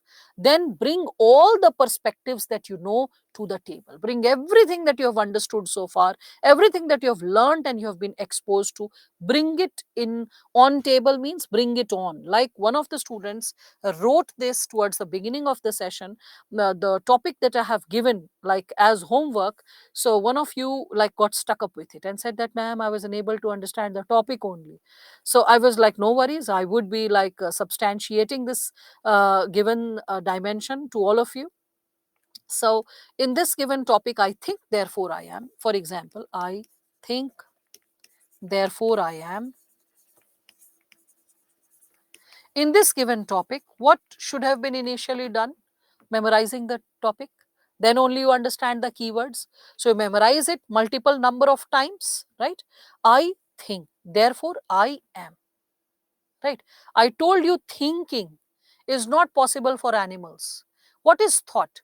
Is the capability to understand what's happening in front of you is only thinking? Or is the capability to recall the past, connect history, connect all scientific interventions, everything that has been taught, capability to contemplate all of it, capability to contemplate and introspect about past, present, future by bringing an integration of it is thinking, right? So, thinking is what? Contemplate, introspect, right? So, contemplate or introspect, all about being. All about being means existence. And when we are talking about all about being, it can be connected to past, present, and future. You can think of what future possibilities may open up, what interventions are required, what dimensions are needed. So I think, therefore I am. I think, therefore I am. I think. Can animals do that? No. That's why thinking is something which is creating what? Civilization. Thinking is something which is creating what? Culture. I think, therefore I am. What is I am? existence. I exist, right? So my existence is associated with thinking. I cannot exist as I. So what is I? The civilized being. The civilized being. So the civilized being can exist as I, the civilized being. So the civilized being can exist only because the civilized being can think, right? So when we are speaking of this given dimension, understanding the keywords, mince it, chew it, repeat it multiple times. And when you repeat it multiple times, it is then that the topic unfolds before you in letter and spirit. So we all can see that thinking is what? It is the cause, right? And therefore is going to create what? Cause effect relationship. Cause effect relationship. What is the effect? Effect is my existence. So the cause is thinking, thus the effect is my existence. The nature of existence, which is making me aware of I am there. Understanding the topic, understanding the keywords. So all those students who are struggling with respect to this, if one rationale is reasonable, then only he or she else will be a mere puppet in the hands of others. Yes, that also can be added. Thinking my past to use my past experiences, thinking my present to act rationally, thinking my future to make plan and effort to achieve it. So very true.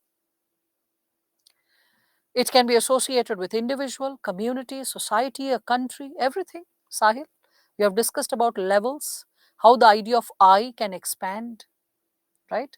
Rene Descartes, yes, Descartes can be associated with this topic. Cause and effect, Sakib, because I think is the cause, and because I think, thus the effect is that I exist. If I am not thinking, then the I doesn't exist. Then my existence will be more like an animal state, feeding myself, reproducing, and dying. Beyond feeding, sleeping, reproducing, and dying, if the I is remaining, that is only because of the thought, right? So that's something which all of us can connect. So when you think about it, thinking is the hardest kind of thinking one can think of. Great. But this loophole is not going to be created in your essay. Why it will act as a loop rather than an effective statement? Because loops are fine to have a rigmarole of words with friends. But writing something which is not leading anywhere may not empower. That's what. Right? Yes, I'll be discussing about that topic as well. The second topic as well. So we'll be discussing about the dimensions. I'll be building the entire content. I want to take it up like little later, that is after the break. First, I want to show you how to approach a philosophical essay. Just because I said understanding the keywords and I remembered some student was struggling with this topic. So I was like, before I elaborate, I've yet not elaborated the dimensions of the topic. Okay. So you have to bring all the dimensions and then you have to bring in current relevance. To begin with, this is how you start with an essay. Okay. And in details, brainstorming, brain mapping, all the segments will be brought. So see here. So for example, the word truth is there before all of you. So on the topic of truth, first recall what is the meaning of the word truth.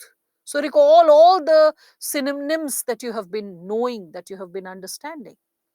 So fact, reality, ethical, right, appropriate, all these are like synonymous meanings of the word truth, right? Then where have you read this word truth? What are the perspectives? What are the segments? How have you been introduced to this term? So truth has been introduced to the word Satya. Satya, the word which has been like a quest since times immemorial. The term which has made it from Upanishads, or we can say from Vedas, Upanishads, the Jain texts, the Buddhist texts, all of them are talking about what is the truth, the ultimate truth. Even before the Vedas, the Sankhya is inquiring about truth. What is truth? What do we understand by it? So what is the idea of Satya? Again, Satyameva Jayate. It is the truth that shall win, which is in your national emblem, which you recognize. Satya Chitta Ananda. Ananda is bliss. Chit is your state of existence, state of being. The heart, as simply put, but Chit is state of being. Sat is true. So when your state of being is submerged in truth, okay, so when the state of being is submerged in truth, you are constantly in a blissful state. Satya चित्त आनंद, जिसका चित्त सत्य पे मतलब सत्य में merged है, ठीक है, anyone's चित्त which is merged in satya shall always be in a blissful state, shall always be in ananda. Okay, so sat is truth, when your state of being is always focused on truth. So when you're always like in the process of being in your true existence, realizing what the truth is, you shall always remain in a state of bliss. You shall always be able to maintain equanimity. Satyam Shivam Sundaram. What does this term mean? Satyam Shivam Sundaram. From where are we like arriving at it? Satyam is truth. Okay. When we are talking about Sundaram, it is associated with aesthetics. Aesthetics in our life. So, three aspects in our life, which is like, governing our principles of existence. So, truth, aesthetics, and something which is noble.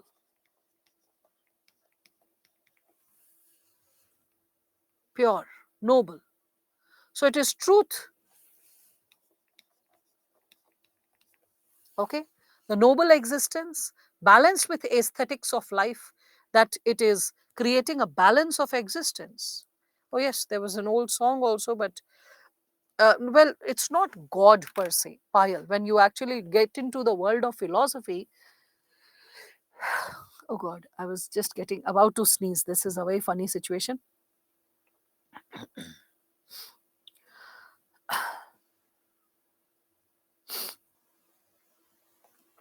Okay, I think I'm better. Okay. Again, you can reflect upon the sources of truth when we are discussing about it. That what are the sources of truth to begin with? Okay. So, under the components of, we can consider sources of truth, we can see religion. Religion has acted as a source of truth. Okay. And we all can see that, like when we are talking about religion, we all can reflect upon the possibility. See, like I hope, yes, you can connect it with satyagraha also, dheeraj. See, Payal, if you will be reflecting upon it like in an in-depth manner, you will realize that the meaning is beyond God. It's not that I'm negating that it is not literally the segment, but rather than God, we can say godliness. Okay, purity. So purity is something which is like symbolized over here. Okay, yes, aesthetics is what we can consider. And when we are speaking of it, yes, in the like aesthetics was something which I had connected with beauty of life. Yes, you can connect it with that also. Sundaram is associated with righteousness also. Yes, you can connect with that as well, Neetu. Very good, very good.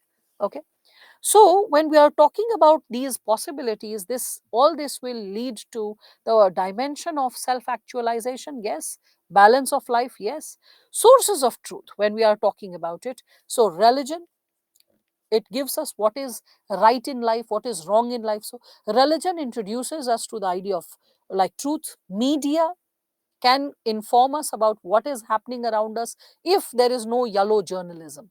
Okay, so media can act as a source of providing truth. Educational institutions can inspire us about what is true and what ought to be followed at all times.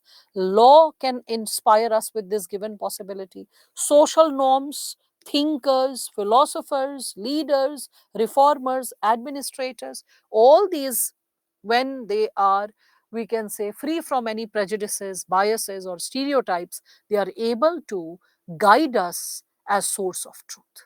Okay, so that's what we can consider. Again, so all these segments which I was saying, that when we are looking for truth, it should be free from stereotypes, free from prejudices, free from personal values. Okay, So you should not exercise any kind of personal values, free from any religious interpretation to the thought. There should be balance. Okay, there should be no ego, because all this can distort a person's vision. All this can create any kind of bias. Okay, so that's what we need to take care of. Truth is often hidden or it is unknown. We can see that it is often hidden and unknown means some truth is not always overt and clear. It can be concealed. So I can talk about that dimension, how truth, that's why we say quest for truth. You must have been seeing that, quest for truth, finding truth, quest for truth, right? So that's what, because truth is hidden, it is unknown. Okay, and again, what is popular most of the times may be not so true, untrue, not untruth, untrue. It may be half truth. And as it is like popularly said, a lie gets halfway around the world before truth puts on its boots. Why? Because false is quite viral. Okay, it's sensational, so it becomes viral very quickly. So while truth is about to catch up, false insights, perceptions, statements have already spread.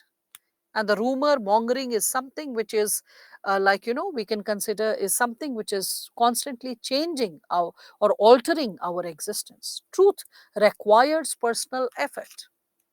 It requires investigation. Why? Because it is concealed. So because it is concealed,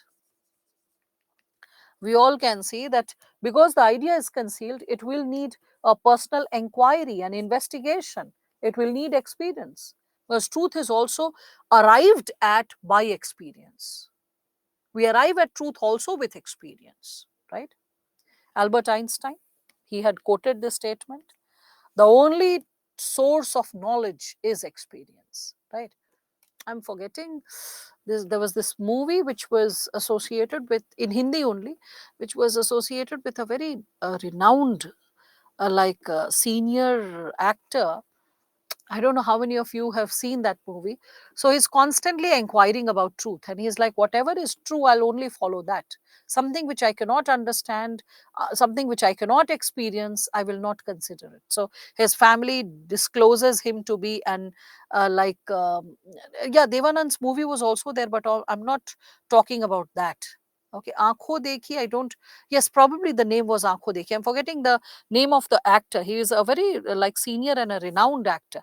So in that also you could, no, not, not talking about, oh my God. Okay. So when I'm speaking of this, in this, yes, Aankho Dekhi was the, Sanjay Mishra was the, like, yes, Sanjay Mishra. I'm talking about him. So Aankho Dekhi, which is by Sanjay Mishra, like he is the like lead actor.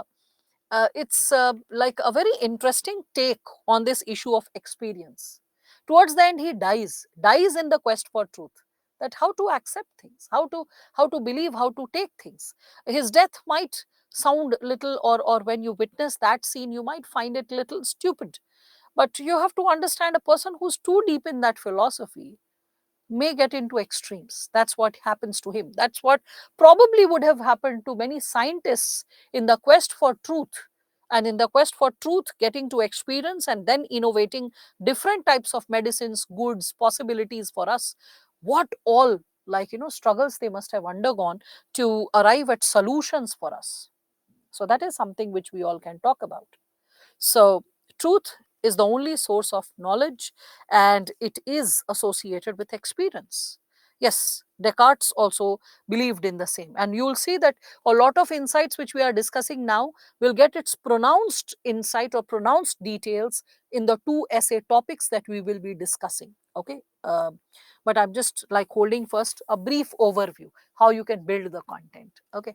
So, similarly, work on issues like values, humanity, and how values and humanity also you can connect it with truth. When you are a true person, then when you're guided by truth, the values you possess is associated with how you are getting guided on day to day basis, the decisions that you are taking on day to day basis, how it is somewhere associated with in depth values like integrity, like transparency, that comes only when you are guided by truth. Similarly, how a person who's guided by truth will also be guided by humanity. Because a person who's guided by truth will be concerned for all, will be understanding the importance of collectivity, will be understanding the importance of coexistence. And a person who's guided by truth will be the person who will be able to take care or take regard of terms like love, kindness, honesty, helpfulness, loyalty. Because if truth is missing, you can see all of them will be blown off in the air, right? Okay, thank you, Prashant, for recalling all the leaders, okay, who don't get much fame. But right now, we are not discussing about the actors. We are discussing about truth. That's also a truth what you are sharing, but we are focused on the topic of truth. Meanwhile, okay. So when you are developing a topic, try to recall famous thinkers who have shaped that concept. Okay, some popular thinkers you can enlist can be associated with Buddha, Mahavira. Okay, you can think of Gandhi, Nehru, you can think of Patel, you can think of Ambedkar, right? You can think of Mother Teresa, Baba Amte, or you can think of any such social worker or reformer, social reformers, workers who have worked towards the benefit of the larger society and people. Recall some service oriented NGOs. They can be local level, they can be international level, like Amnesty International, okay, some peace foundations, etc. Think of ethical media and the kind of impact it can create. Think of honest politicians, if they are, and what kind of impact they can create. Okay, so that's something which will strengthen your content. Gandhi's talisman, his concept of trusteeship, Kant's categorical imperative, the Ubuntu philosophy, and the insight, the depth which you have related to greater power comes with greater responsibility. These are some core reflections which can be used in majority of the essays. Majority of the essays. Ubuntu philosophy, remember I had discussed it during the ethics class. I am because we are. I changed the question for all of you. So I am because we are. I gave you the example of the kid who got a fruit, and the kid went and shared it with the friends, and later on the researcher provided a basket full of fruits and said that this is all yours, you should eat it, so keep it to yourself and just you try to eat it. That kid laughed, went back again, shared it with again family, friends. Okay, so the researcher was interested and just said that why did you distribute it with others, to which the kid said Ubuntu. So, what does the word Ubuntu mean? So, Ubuntu means I am because we are. In collectivity, the individual can survive. The collectivity has nourished the individual, so it is the responsibility of the individual to give back to the collectivity. Because that is how harmonizing of existence can take place. That is how frictions can be eliminated. That's what. That's how probably a symbiotic relationship can be established. That's the truth of existence. Human beings have umpteen needs, necessities. As I get up, I need toothpaste. I need a toothbrush, a nice functional toothbrush. I prefer an electric brush many a time. Okay, so or a battery operated brush. And the thing is, I need soaps, I need shampoos, I need body wash, right? I need shoes, I need clothes, I need food. None of it I can create or grow. None of it I can innovate, from electricity to gadgets to everything. So, as a human being, I have a lot of needs, but I am not capable to produce. So, I will be giving my best, what I can produce, and I will be getting all the other things from what others are producing and creating for my easy existence. A symbiotic relationship of interdependence is creating who we are, and the realization of this truth will create balance. Okay, so that's what. This is how you can connect Ubuntu philosophy. Gandhi's talisman, Govinda had quoted multiple times during the ethics session. I also quoted in one of the essay sessions previously. I said it is there towards the beginning of your IGNOU material, or it is also there towards the beginning of NCERT books, in which, yes, exactly, Ravi, you have to recall the poorest person you have ever seen. And you have to ask yourself whether whatever you are deciding to do will help the person directly or indirectly or not.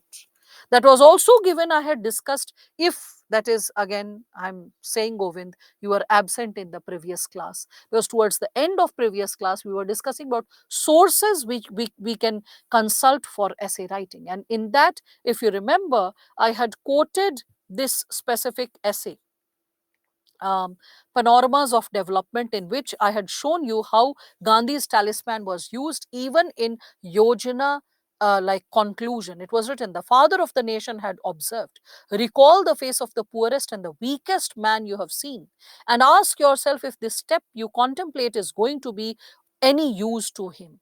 These words convey the entire spectrum of development and should be the cornerstone of all development policies. This is Gandhi's talisman, what is put under quotes. All right. So, all those who forgot, or Govind, as you were not present or attentive at that time. Fine. I hope all of you take it in the positive spirit. When I say that you were not attentive or this person was not paying attention, this is just to bring a correctional, like, behavior, or to make you alert with respect to your presence. If your parents and teachers don't work on your weaknesses, who else will? If we are not answerable to hyphenate where you are going wrong and shake you to alertness, who else will? Okay. So any student, whenever I say so, don't take it in negative spirit or don't take a back foot. Take it in positive spirit, that I'm really concerned for you. Anyone, any student. Okay. And yes, in this situation, XY, I'm not a critique. Okay. Though I had given that quotation related to the critique, that nindak niyare rakhi angan kuti chhavaya. That's for larger life. But when parents and teachers, they hyphenate our limitations, that's a blessing, because they do it out of complete love.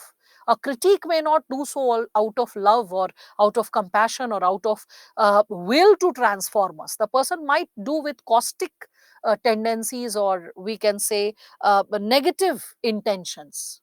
But parents and teachers will always try to hold us and pull us up and bring this insight that, see, look where you are not paying attention. As I told you towards the beginning of today's session, that my senior, my mentor, he said that, oh, you are saying that students are not organizing. When have you written the essay last? I was like, sir, a few years back. Why don't you write the essay again and identify by your own self what possible challenges the students must be facing while writing the essay? That's the job of a mentor. Hyphenating the limitations in our thought and action and making us better versions of ourselves. Yes? So that's what. You constantly have to get inspired, because see, these topics which are given as essay, you cannot think and write in this manner until unless it is a part of your thought process and idea. That's why I always say that who we are improves our skills. Not that, for example, the person I will grow every single day will improve even my teaching skills. So the improvement in teaching skill is an outcome of the personality development and personality improvement that I'll work on in terms of every aspect, my thought, my action, my effort, every single thing. It is associated with all of us. All right. So keep working, keep working. That's what, when we are discussing about it, right? Again, when we are further substantiating this given subsegment, we all can see that greater power comes with greater responsibility. This is again an insight you can connect with majority of the topics. All right, students. So take this in cognizance. Tried for the topic, I think, therefore I am. Like ways you will always reflect. Yes, yes, yes. So very true. We'll be discussing about the topic definitely. Okay. So let us spin and create a philosophical essay. Let's start with this area after the break. So it is 6:48. Let us take a 15 minutes break and let's be back. All right. Be there. We'll discuss both the topics. That's what I aspire to create after the break today, so that all of you learn how to consolidate the content. Fine. So please go ahead with that and be there in time. Don't extend the break.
Welcome back, everyone.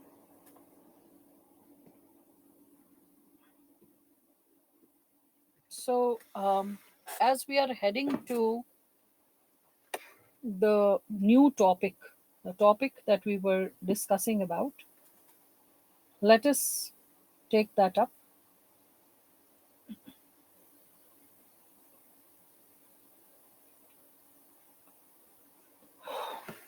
Now, so I gave you the topic, I think, therefore I am.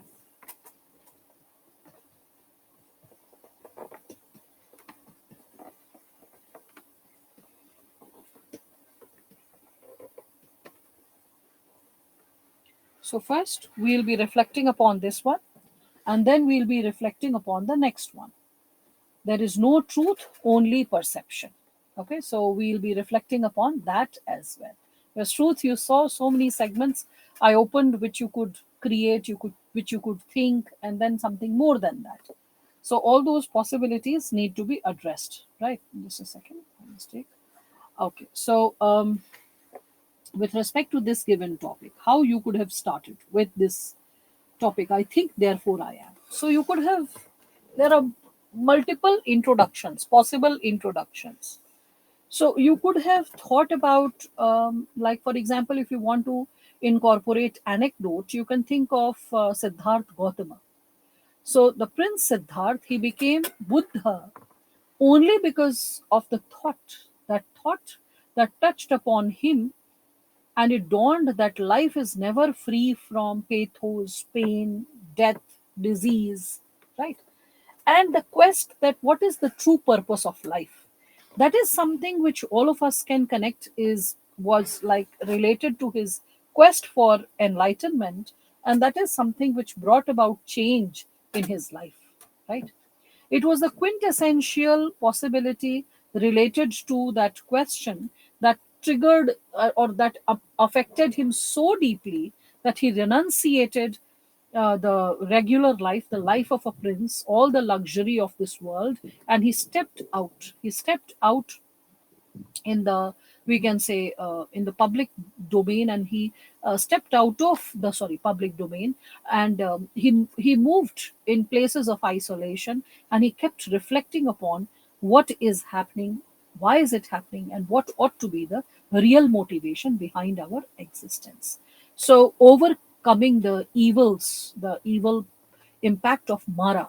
Mara is associated with, we can consider, all the challenges which we experience because of we being mortal beings. So we are mortal human beings.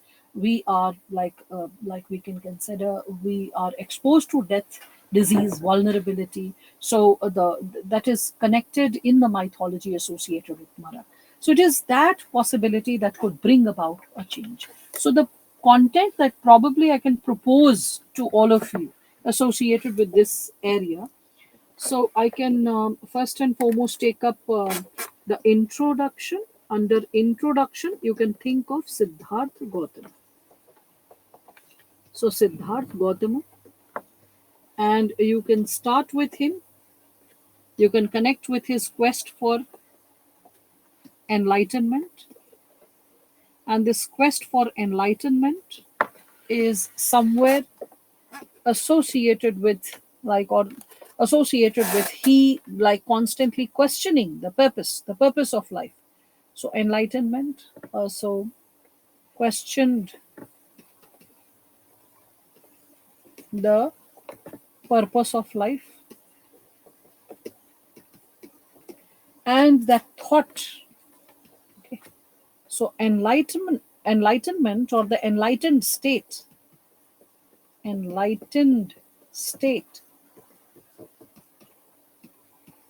is a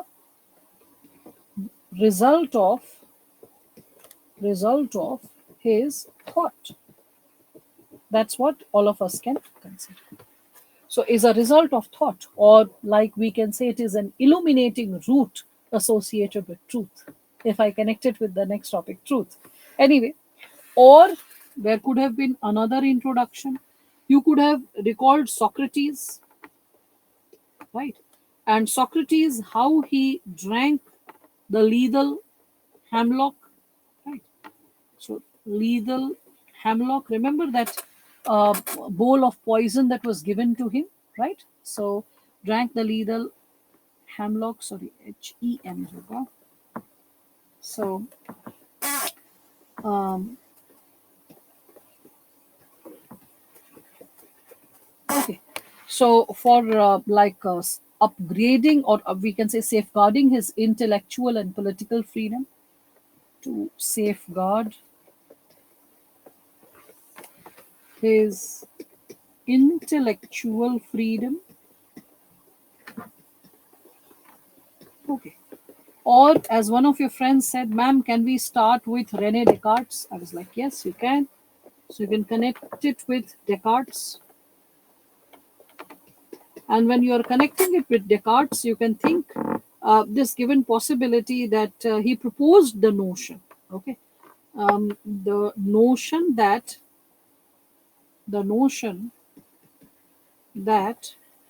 thinking itself affirms our existence.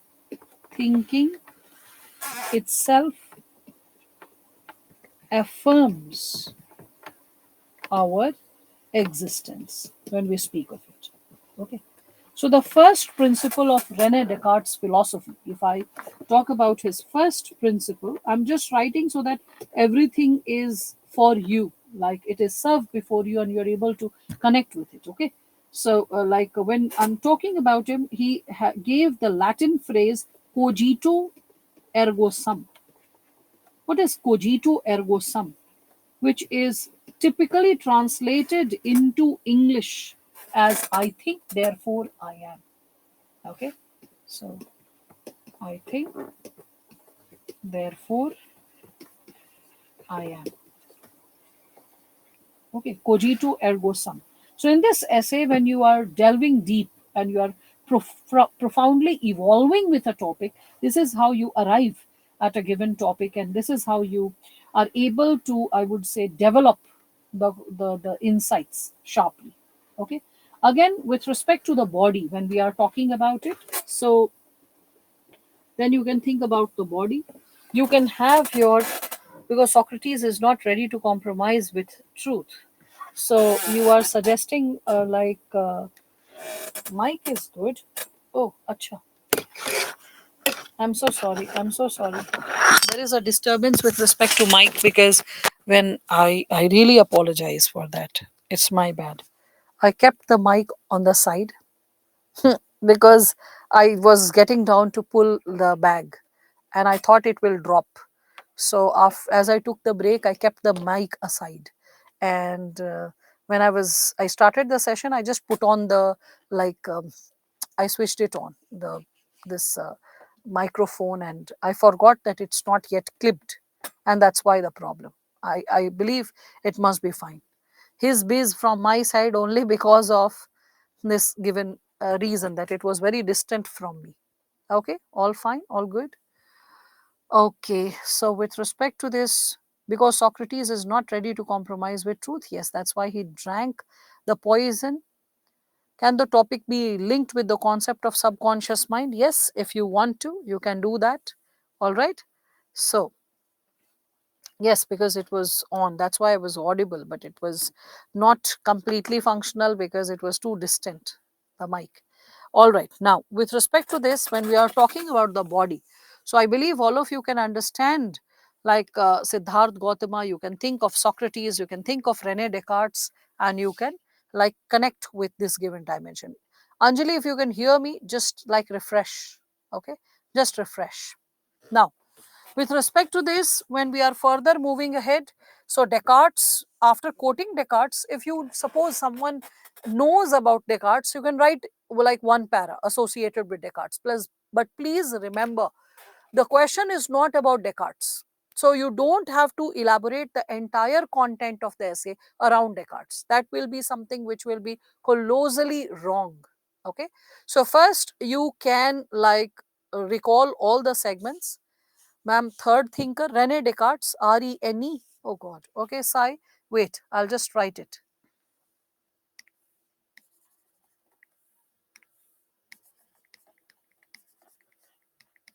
Okay, and Descartes, Descartes. Don't get about the third thinker, no problem. If you don't know about the thinker, you don't need to write. It's for those who, like for example, in the class also, one of the students few minutes back asked that, ma'am, can I quote Descartes? I was like, yes, you can, because he is the person who proposed this idea. I think, therefore I am. He said that the notion that the moment we are thinking, it is affirming that we exist.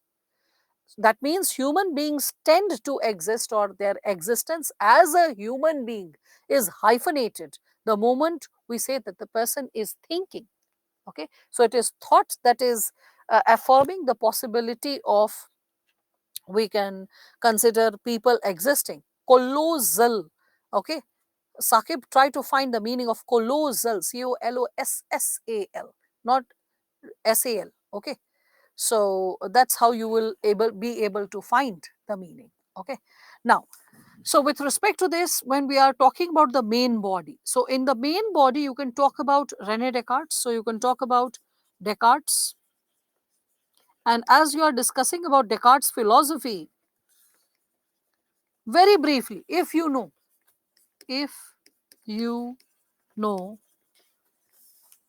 discuss briefly,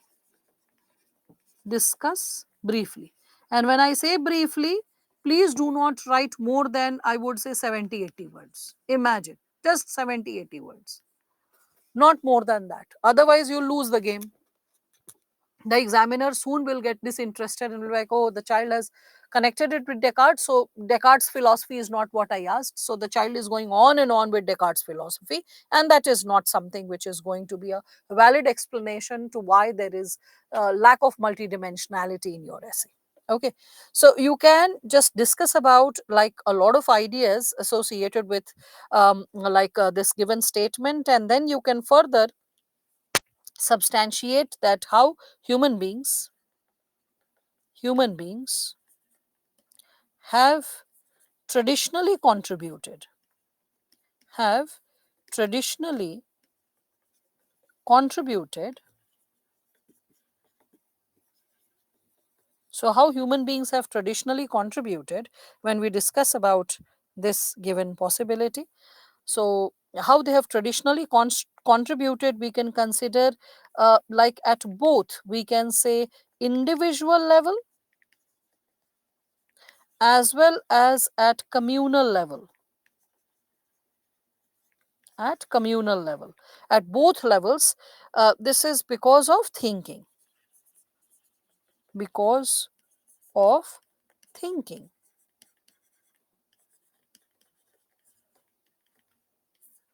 Okay, so that's something that you would be talking about. And when you are discussing about this, we can also connect thinking with experiencing, connect it with believing when we speak of this given subsegment. So experiencing, sorry, belief गलती से लिख दिया. um, Okay, so experiencing, believing, we can consider the segments associated with our perceptions. So the perceptions that we possess. Okay, perceptions, ideas of reality, how we are framing our opinions or ideas associated with reality. Okay, and that is also going to determine how we are going to interact with the world. And patterns of interaction. Patterns of interaction. All that gets determined by how we are thinking. So it is thinking which is going to lead to this given possibility. Okay, thinking. That's going to create ideas of reality, experiencing, believing, perceptions, patterns of interaction. All right. Then after this, when we are moving further ahead, you can, just a second, I had to add a slide. So you can further like reflect upon in this topic how we relate into, yes, we'll come to that, Payal, soon. Okay, that will be like when I'm discussing brain mapping.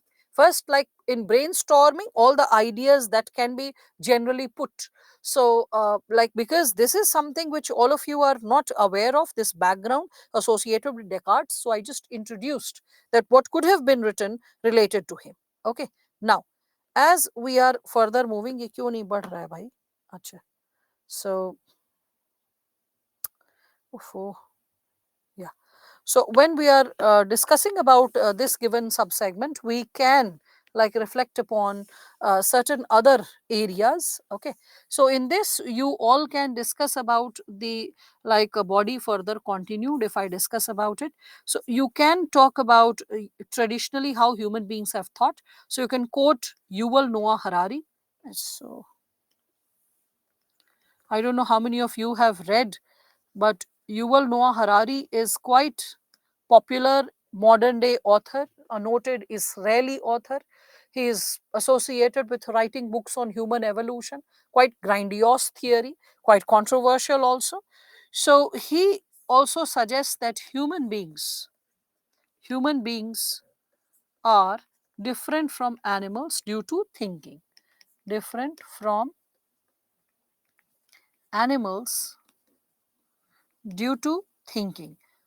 Suppose you don't know the thinker, no problem, you can write the idea. This is some idea that I was also sharing few minutes back. That's something which is effortless. I think everyone can think of it. Okay. Connect it with history.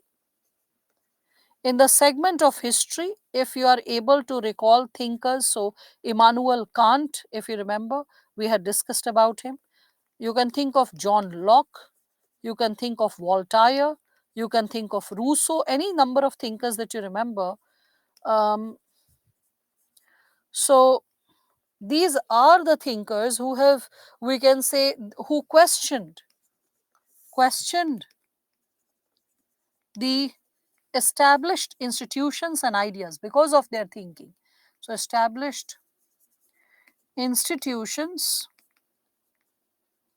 and ideas because of their thinking, right? After this, connect it with thinkers of, just briefly just mention that the thinkers of period of enlightenment were able to empower the world because of, we can consider enlightenment.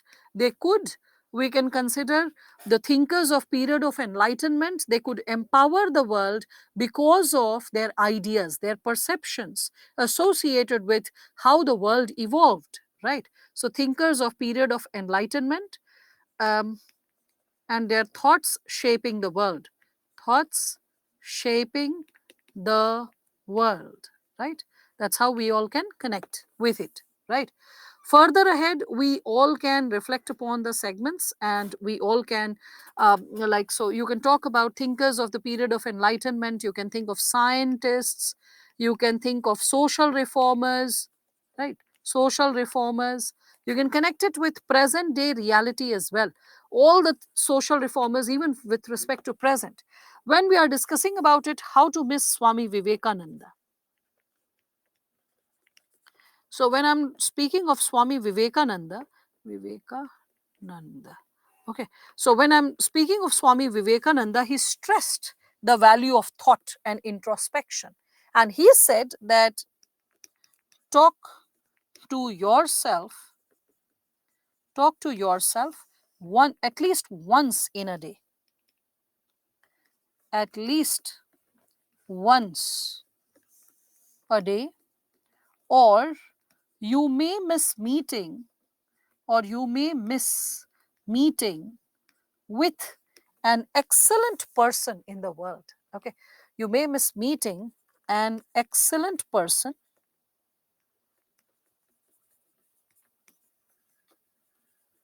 in this world. So both the things, you possess that excellence and awareness of that excellence will make the possibility of you talking to yourself. That's, and how do you talk to yourself? By thinking. That's what importance of thinking. Okay, so you can connect it with the possibility of how various types of social problems like got eliminated, from slavery to, we can say, bondage, to all forms of, we can say, practices which were leading to exploitation of human beings. So you can enlist those possibilities as well. Okay, further ahead, when we are like reflecting upon this, think of social reformers like, we can say, Raja Ram Mohan Roy.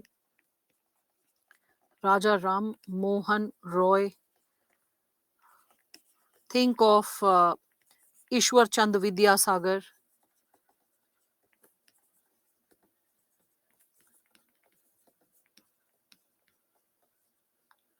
Right. So recall all of them and discuss how their critical thinking brought social progress. Okay. Critical thinking leading to social reforms and progress. Social reforms, progress. All right. So, like, this is how you would be reflecting upon it. Okay. Culturally, also, if we speak of it, cultural, educational, if you remember, I had discussed all this: cultural, educational, okay, technological, political contributions leads to what? It leads to soft power. When we speak of it, it leads to soft power as we are substantiating the same, right? So I hope all of you are getting some idea.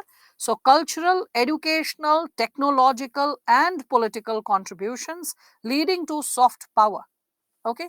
I hope all of you are able to substantiate the given components. We will be taking up, yes, you can think of Jyotiba Phule. Um, um, Again, we can also connect, yes, you can think of like APJ Abdul Kalam. You can think of religious book like Bible. Yes, Femina, it can be Bible, Quran, it can be Gita, all of it when we are speaking of it. All right. John Stuart Mill, yes, as a thinker, he could have been there. Narayan Guru, yes. Can one aspect be research and development? Yes, because when we are talking about science and technology, here scientists. So this is associated with R&D. Yeah. Okay. So can we, how it changed over time? Yes, Bhumika, you can trace the evolution also. What you think you become? Yes, that's there. That's also there. So, God, I got so many calls today, and because of which I just picked one of them and I could not even understand what the person was speaking. Anyway, I'll just attend that little later. So, cultural, educational, we can consider technological and political contributions leads to soft power, connected with the idea of soft power as well. Okay. So, Rangila, what Rangila? Santosh, I cannot connect with the word Rangila, what you are writing. I mean, probably you can substantiate a sentence because it's not getting connected. So, yes, you can think of that. You can think of other than soft power. So, you can connect, think like countries which have used soft power successfully. Like you can think between US and Japan. You can think India in its track to diplomacy when we were sending the bus to Islamabad, right? So, think of all that soft power, how it brings in a lot of balance.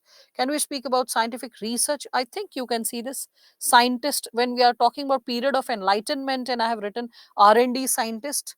Okay, so just connect it later with Indian scenario as well. Okay, so when we are discussing about this, you can also talk about its importance in the field of education, connected with the field of science and tech. In fact, rather than writing this randomly, I want to take it up as brain mapping. So I'll just remove these two. I'll be taking this up in like a little while. Okay, so like, let me connect it with brain mapping little later. You can also, because I'm trying to enlist all the thinkers, like, insights which are flashing, so in one go, and then take it up from brain mapping possibility. Hannah Arendt, you can talk about her. So Hannah Arendt, she also advocated critical thinking, advocated critical thinking. and we can consider critical thinking and what is it called, active participation of people. So active participation in politics, active participation in politics to prevent totalitarianism, to prevent totalitarianism. All right. You can also think of Machiavelli, right? Machiavelli was the person who had spoken of, like we can say, separation of religion from state, separation of religion from state. I said politics, separation of religion from politics. He was initially criticized as being evil, but it is later, okay, later his ideas paved the way for secularism.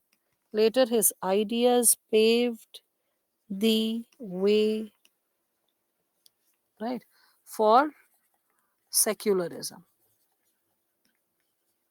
So that's what you can think.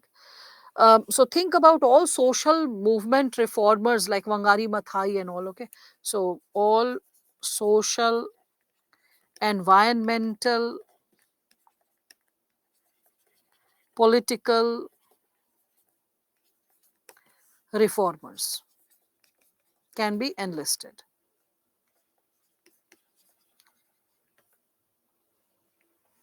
Okay, I think therefore I am. You can recall Thomas Alva Edison, right? So Edison also had, remember he had said that when he was falling how to make a bulb, and finally he could make that bulb, he said this given possibility, after making the bulb, he said that I have not failed. I have not failed. I've just found thousand ways of, I have just found thousand, नहीं, thousand था कि 10,000, I think 10,000 था. So it was 10,000 ways, 10,000 ways that won't work, that won't work. You can connect it with Maslow's self-actualization, isn't it? So Abraham Maslow and his concept of self-actualization is also associated with thinking. So self-actualization, right? So you can think of that given possibility as well. So, and when you don't think, then what are the problems? We can think about that, right? So probably what I can now create is, because we have like enlisted an array of thinkers and ideas in one page, now we can think about like brain mapping. So let us take the insight associated with brain mapping, all about the topic, okay? And let's open the segments. So, oh, Muhammad Shah Rangila, you're talking about him. Okay, Santosh, got it. So Thomas Hobbes, yes, you can think of him as well. Okay, so 100 times. Oh, I don't know. I remember 10,000 times, Gulam. Okay, so now Chanakya, yes, you can think of Chanakya, definitely. Questioning the matrix. Oh, yes, that will be all the more interesting. So now, with respect to this, when we are speaking of it, so you can, I think, therefore I am. So from ancient, like Indian or world possibility, you can consider or evolution of human beings. So ancient times, evolution of mankind, to, if you can remember, thinkers and philosophers, thinkers shaping thinkers, scientists, or we can also say people known unknown. Okay, people known unknown, who have eased our existence, eased our existence because of thinking, like how to use basic things like fire, how to use water, how to, like, bring like safeguard the possibilities related to the, we can say, forms of nature. So forms of nature, how to take care of it. So that's something which eased our existence. In medieval times, again, you can think of a lot of, I would say, another set of interventions that have been created in the past. So in medieval times, you can think of karkhanas. Talk about simple people also. Think of artisans, everyone finding like simple solutions. When I say artisans, they were the one who made the purest steel in the world, which is called wood steel. So you can think of wood steel. So you can think of the fine silk work and all that. All that is because of India was like excelling in global trade. So you can think of all of it because of thinking. So scientific breakthroughs, scientific, artistic breakthroughs. You see, optical illusion is so much there in Taj Mahal, if you ever visit Taj Mahal. And from Red Fort also, where Shah Jahan was there, from there also there are points of optical illusion. So if you actually find all this segment out, you can talk about it. So after this, first you are recalling the content, Kusum, then you can choose how to create the flow between them. And that's how you can like create the segments. Yes, algebra also you can think, Sakib, very true. So Valerian steel is Game of Thrones. There's nothing like Valerian steel. Okay, ज़्यादा Game of Thrones मत देखिए, संतोष. So there is nothing like Valerian steel. There is wood steel that existed.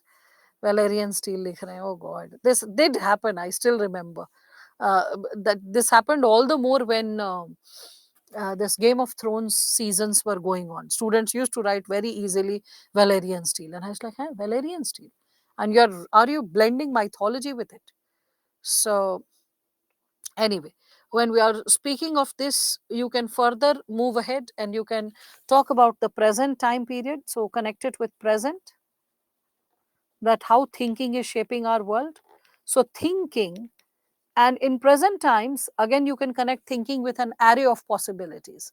So you can think that thinking, what kind of values it generates, how it is easing our environmental existence, economic existence, political existence, social cultural existence. Existence is eased, is eased. Think about the possibility that after this, like in future, what kind of thought process. So you can arrange this when you are arranging it. The future component can be written little later. So future, how do we need to think? What ideals need to be preserved? What ideals need to be preserved? Ask yourself. And after this, you like get into the component of levels. So in levels, think about what an individual ought to think. So individual, like we can consider about innovations and discoveries, innovation, discoveries that have been done with individual efforts. You can think of that. Reforms, social, environmental, political, and this is what we were connecting with present thinking. So we were connecting it with it. So reforms at individual level. Think at family level, what thoughts ought to be there. I'm thinking, therefore I am. So how the ideals of family are preserved, ideals of family are preserved, and that makes us a social being. Okay, preserved to make us a social being. Then after that, from family, start thinking that I think, therefore I am. So this I, if we are connecting with it, so for an organization, what is it important to think? Why and what is important for an organization to think? So should an organize, what are the ideals that an organization should keep in mind? Okay, so what should an organization think for its existence? So it's we can say sustainable long term existence, sustainable long term existence. So for its sustainable long term existence, like what is it that is important to be thought? So yes, you can connect Ubuntu philosophy also with respect to it. uh, Code, well, Shruti, it should have been written quote, QUOTE. Okay. So that is something. No worries, Payal, just zoom it. Just zoom it, you will be able to see. So grandparents used to say this and that for this. Once my idea, अगर तुमने सोच लिया कि तुम कर सकती हो और सिर्फ एक नेक सोच रख कर ही तुम बाकी लोगों के आगे हो गई हो. Okay, all right, Shruti. So you can always like abbreviate it and make it more powerful in expression. That is something which can be done. How many words should we devote for thinkers? Should we emphasize more on thinkers? No. It's not like Abhijit, the concept is not associated with only thinkers. So you have to bring in a pool of insights. So scientists also, social reformers also, thinkers also, larger context, because thinking has been done by humankind, right, over the centuries. So giving contribution to a handful of them by devoting like 40% of the essay will not be suggestible. So because a lot of people have contributed. I mean, who discovered fire and its usage, or who made the first wheel, is not known, but they have been some very important like discoveries. So we cannot consider that like only the people who are known or acknowledged are the ones who have contributed. Let the common demos, who is, we can say, the foundation stone of human civilization, be also recognized, and that is possible only when you are bringing in balance. All right. So in future context, can we add new innovations in artificial intelligence? Yes, yes, yes. You'll, Santosh, realize you're adding those ideas when science and tech component is opening. Are you seeing over here, I opened times, after times I have opened levels. Okay. So after like this, so organization after organization, think about how a topic can be built, a philosophical topic can be created from the perspective of, like, let's say, after organization, family, like all these segments, think it from the regional perspective. Okay, for regional development, why and how thinking is important. So is thinking important? You can compare states. Okay, compare the development rate of the states with the vision of those leaders, with vision of the leaders. For example, now please mind it, your example should be balanced. Suppose you're comparing, like, let's say, Kerala with, like, let's say, Bihar, and suppose the person who's evaluating the copy gets triggered, will not be helpful. So you have to maintain a balance. How to maintain the balance? So I'll give you an idea. Post independence, the leading states with rate of development were, you can see, West Bengal. No, first and foremost, it was UP and Bihar. You will be surprised to know that. So UP and Bihar. After that, you can see that West Bengal will be coming in terms of development. But like we can say, just 50 years after independence, the leading states that were truly developing were states from southern parts of India, like Tamil Nadu, Kerala, Karnataka, Andhra Pradesh. We can see that the development just reversed to the southern parts of India. And it was because of the idea of development which the leaders of those states possessed for their people. So and the kind of leaders that people were choosing for themselves. So I think, therefore, I am. So the kind of possibility I am creating, I'm existing with, is associated with the thought and vision that I possess for myself regionally, as a society. Okay, so that's how you can connect this given dimension. Okay, again, when we are talking about it, I think, therefore, I am, you can also think it as a nation. Whatever a nation thinks creates the possibility of national development. So Japan was also bombed. Okay, and it was devastated, and a lot of countries gained their independence simultaneous to, we can say, the time period when Japan was it was just like, wiped down to ashes. And still the rate or the pace of development which Japan could exercise was far better and far, we can say, like improved compared to, we can consider a lot of countries, a lot of states which we all can find around us, right? So that's something which you can connect with. Okay, long term goals, yes, you can think of that also. You can connect it with sustainable development goals of world. Okay, so think about the world, and with respect to world, you connect it with sustainable development goals. Okay, connect it with, earlier there was millennium development goals, today there is sustainable development goals, which is also determining what the world is thinking, hence aspiring to go. Okay, or aspiring to reach that given possibility. I hope all of you are gaining some kind of clarity. We have just discussed times and levels.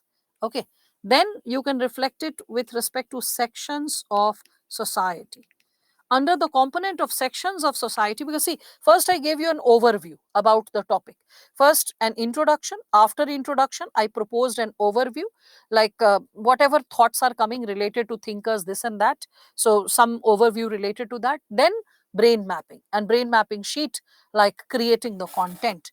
Can we write the reference of 17 SDG? Don't make the content boring. I mean, just imagine something, Rashmi. You are evaluating the content for such a topic, and a child has written 17 sustainable goals. And you're reading one goal, second goal, third goal, fourth goal, and like, "Arey bhai, why has the child written all the goals?" Right? Yeah, like you can just hint that the sustainable development goals are associated, are taking care of multidimensional concern, from poverty, hunger, to human health and well-being, to sustainable cities, environmental concerns, and international cooperation, to enlist few. That's how you are supposed to write it, one sentence. Yes, brief does not mean, because already the sustainable development goals are already brief, so there's nothing like briefer than this. One sentence. That's it. Okay. So it will not be relevant to the topic. Yes, you're going in detail, it will be irrelevant. Okay. So sections of society. How do we exercise compassion? You exercise compassion when you think. Okay. When you, how do you exercise empathy? When you think, right? And that is what is needed towards the vulnerable sections of the society. Okay, so that is something which is going to impact like social interventions beyond political interventions. So when we are talking about different age groups needing different interventions, age groups needing different interventions, adolescent girls need safety and security, right? When we are speaking of like different types of interventions associated with the old age population, children needing different level of intervention. Think about the intervention, the caste, the component of gender, the component of religion. Don't elaborate, you don't have that space. Say that caste, ethnic, gender, we can say religious diversity can be protected only with compassion, and it emerges from the thought for others. Okay, so diversity. Okay, diversity, strengthened diversity, tolerance. Okay, strengthened, strengthened with thought. Then reflect deeper, even deeper. And in the process of reflecting even deeper, think about challenges. Okay, so sections of society. See, I did not elaborate upon the sections. See the smartness. If the question does not need too much of elaboration, I can just put comma, comma, and one sentence. Entire section of society, one sentence. So, ethnic, religious, caste, gender based violence, disturbances, and inequality can be done away with human compassion and thought. It is thought that is at the root of exercising diversity or strengthening diversity. Yes. So always choose where you have to touch and go and where you can elaborate. Is everyone sensing the power of brain mapping, how it has to be exercised for the topic? Yes, that's the balance. Because when you saw the topic, I think, therefore I am. Many of you are like, how to build the content. This is how you do it. Okay. Then recall the challenges or problems. What are the challenges to thinking? Now, you people tell me, what are the challenges to thinking? Hmm? What should I write?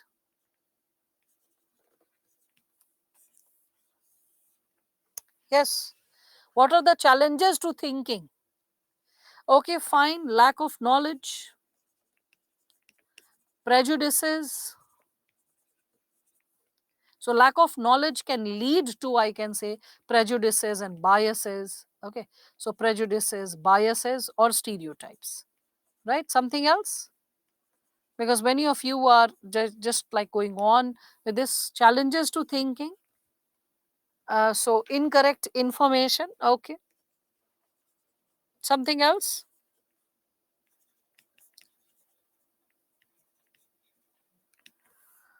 Overthinking is not a problem. I've discussed it in the previous session. Anurag, what is overthinking and what is the idea? Okay, very good. Montu, you are able to recall clever evil, the concept, very good. So, when ethics, corruption, remember that diagram which we had discussed, ethical governance. So, I had discussed a correlation between the three. Yes. So, when I was discussing that when there is lack of ethics and a person is intelligent, so when lack of ethics is there, intelligence is there, that can lead to a clever evil, right? So you can think of it anyway. Challenges to thinking. In science, bring in artificial intelligence, robotics, like threat associated with it. Something more? Devoid of ethical gospel. Okay, occupied with small problems, hinder larger view. Okay, all right. Connect with society, devoid of ethical this. Okay, okay, all right. So we can consider challenges to thinking can be lack of ethics. All right. Something more? Challenges to thinking. What can hinder thinking? Can't you think that lack of freedom, lack of security? If there is no security, can you think freely? You'll be beaten up down to pulp for thinking freely, for criticizing, right? So, lack of freedom, lack of security, like lack of ethics. Ethics will lead to imbalanced moral compass. Here, the problem will be within you, right? Yes, something more which all of you can think. Challenges to thinking can be overconfidence, yes, that will lead to foolhardiness. So, overthinking. Okay, illogical, when a person is illogical. Something more. Okay, we can say corrupt thought process. So, a corrupt person will lack, we can say, accountability and transparency. Okay, following blindly. Okay, fine. So, here we can say hero worshipping will be a better word. So, hero worshipping.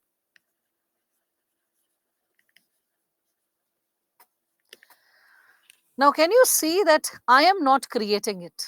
All of you are creating. What are the challenges? Right? So, challenges to thinking can be cognitive dissonance, but cognitive dissonance is due to lack of ethics. So, if you want to bring it as a different point, fine, I'm writing it down, but when lack of clarity on ethics is there, that is something which creates a problem, right? Ah, so I can see a lot of you are able to fix the game to a great extent, right?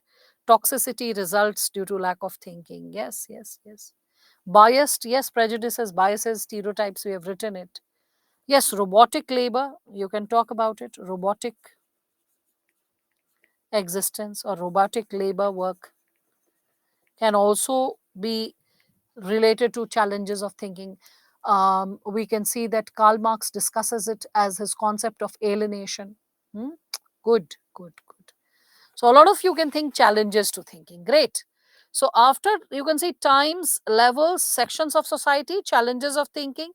Thinking. Can we think of thinking I am? I think, therefore I am. Can we consider it from the perspective of types? Types. Can we consider? So already we have thought of levels of I, right?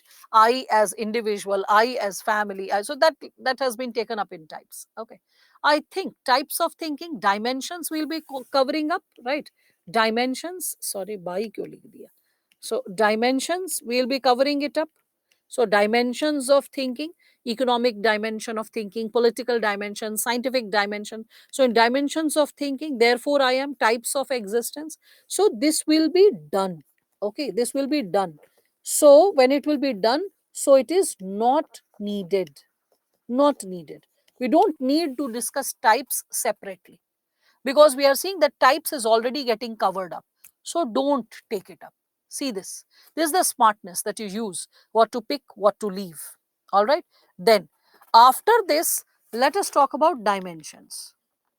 Under the component of dimensions, let us recall, I think, therefore I am. Socially, culturally, I think now you're capable. I don't want to stretch it up unnecessarily. So, socially, culturally, how to think. Again, think of environmental thought, how it preserves your existence. If you exploit the environment, the I will not exist. Environmental backlash, different types of, we can say, floods or problems can also create that kind of problem, right? We can also connect it with, we can say, the component of political. After that, you can think of the segment associated with, we can consider some other dimension as well. So social, cultural, environmental, political, keep opening. Okay, economic. Think of it, how all these segments are creating a breakthrough. Psychologically, what kind of thought process ought to be there for the health of a given society, right? So keep reflecting upon this given idea. Okay. Beyond this, when we are talking about it, so I think dimensions you are capable. Think of the quotients which I had shared with all of you. So, what kind of thought process you need to have to strengthen your physical well being, physical quotient? So, what kind of I think, therefore I am means what I eat, I become, right? So, what kind of food I put in my mouth is going to design, or it is going to determine my thoughts or my, like, nerve cells, the health of my body, the functionality of my body. Think of it. Similarly, the kind of emotions that I feed to myself, the kind of emotions that I feed to myself determines my emotional strength. Okay. The kind of ideas, the books, the people that I hang around with determines who I become intellectually, right? Values, connected with larger values. How thinking nourishes our values, how thinking creates and nourishes, our values. Okay, so try to create it with this given subsegment, all the values that are there. Okay, so now everyone must be feeling like a boss, that I have so much of idea and so much of content to create, right? So, okay, great. So then you can think of a conclusion. Under the component of conclusion, you can just think of, first and foremost, Albert Einstein. And Einstein, what am I writing? Okay, so Einstein, S-T-E-I-N. So, when we are talking about Albert Einstein, we can reflect upon the statement that he had said. So, any fool can know. Any fool can know. Full stop. See, it's a very easy statement. You can throw it before people if and when necessary, because it will be very necessary in the services for all of you to exercise it. Exercise it with a pinch of compassion as well. Don't be too hostile, because arrogance is not going to make you a good officer. But once in a while, underlining the stupidity is also essential for some eye opening exercise. So, this one, any fool can know. The point is to understand. Know means aware. What's happening? Any fool can be aware of facts, figures, what's happening. The point is to understand how, what, why things are happening. So, now word limit is not a problem. All you have to learn is just, like, streamline the possibilities. So, you can just use this quotation, all right?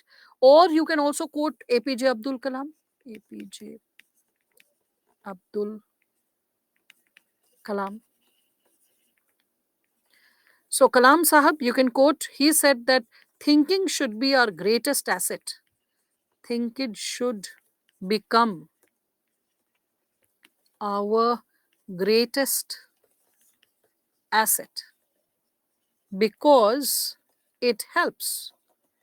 Because it helps our mind, our mind um, explore our mind explore every aspect of life, every aspect of life.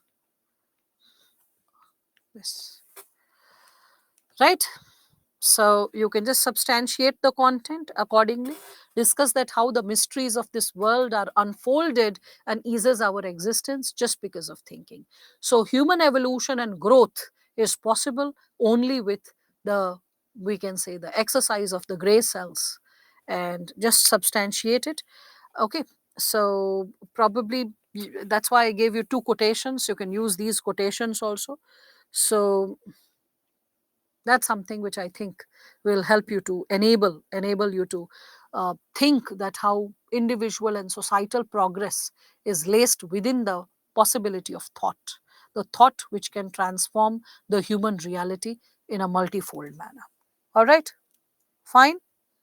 In modern era, illiterate not who cannot read and write, rather who can't learn and understand. So very true. Yes, yes. Can we give a prescriptive pre-conclusion as to how to develop critical thinking? Yes, yes, very good, Neil. So yeah, you can give before the conclusion, if before the conclusion, if you want to give suggestions, you can enlist suggestions to improve thinking, or we can say all this, right? So suggestions to improve thinking. So you can talk about sources in the form of, we can say, internet. Talk about regulation, most importantly. What regulation? Discipline. Okay. What kind of people are required to be around you? So, okay, you can talk about those possibilities. Okay.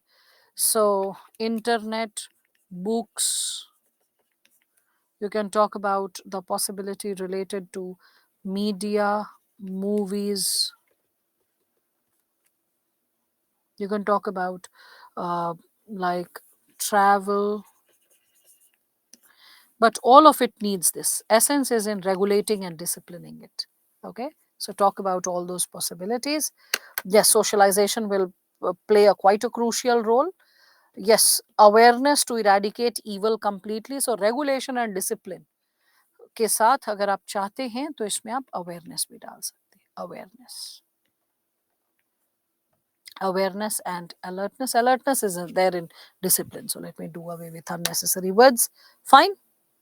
So I hope all of you have gained some kind of composure. Shall we move to the next topic, people? Yes, cyber security. Yeah, science and tech, when you will be talking about in dimensions, no? So in science and tech, talk about cyber security and all of it. Okay, that's what you can do. All right, so let us move to the next topic. So next topic, so I mean, like, all of you are realizing that this was not a tedious job. All you needed was first to chew the topic. After chewing the topic, understanding it thoroughly. If you know some thinkers, philosophers, great. Even if you don't know, still you have a lot of content to create. If you are very thorough with like brain mapping. Brain mapping will help you to recall content. Sometimes from GS, sometimes from what you have observed in life, all different sources. Okay, so that's what you are supposed to. When I was seeing this, I think therefore I am, I was reminded of this Dr. Stone anime. It's kind of kiddish, meant for teenagers, but as I was watching it, I saw that how this young boy, who's a teenager boy, who has like who was petrified to a stone, and then he is revived after 3700 years, how he's trying to revive science systematically, and he's trying to say that how to create antibiotic, how to create a mobile phone, etc., etc. Like, and very like, very simply put, but very thought provoking questions. There was a question I remember: what is important to win a war? So people will say arms, ammunition, right? Food for people so that they are replenished, right? All that stuff. He said communication. It is communication which creates a strategic breakthrough in a war. And then you understand the importance of raw and ISI and all that, right? All the parallel kind of ways of tapping the phone and monitoring someone's internet activity and what not. So much is happening in the world. Communication, it plays the most strategic role to create a like breakthrough. Yeah, so that's what. So with respect to this, my pleasure, Neil, that in 6 days you are feeling that so much has happened from scratch of essay, whereby you people were struggling with three, four, we can say, pages, to the possibility to create so many pages, so much of content, and bring in GS2 relevance. Nothing new has to be done, but what is there in syllabus for 4 papers, read it thoroughly and from all good sources. Okay, like for example, many people get overwhelmed thinking about Shashi Tharoor, but Tharoor, while speaking, he purposefully introduces a lot of tough words so that people are overwhelmed and they get bold and they're like, oh my God, what kind of English is there? But if you see what Tharoor writes, it's very different. It is formal English and standard English. It's not so very tough.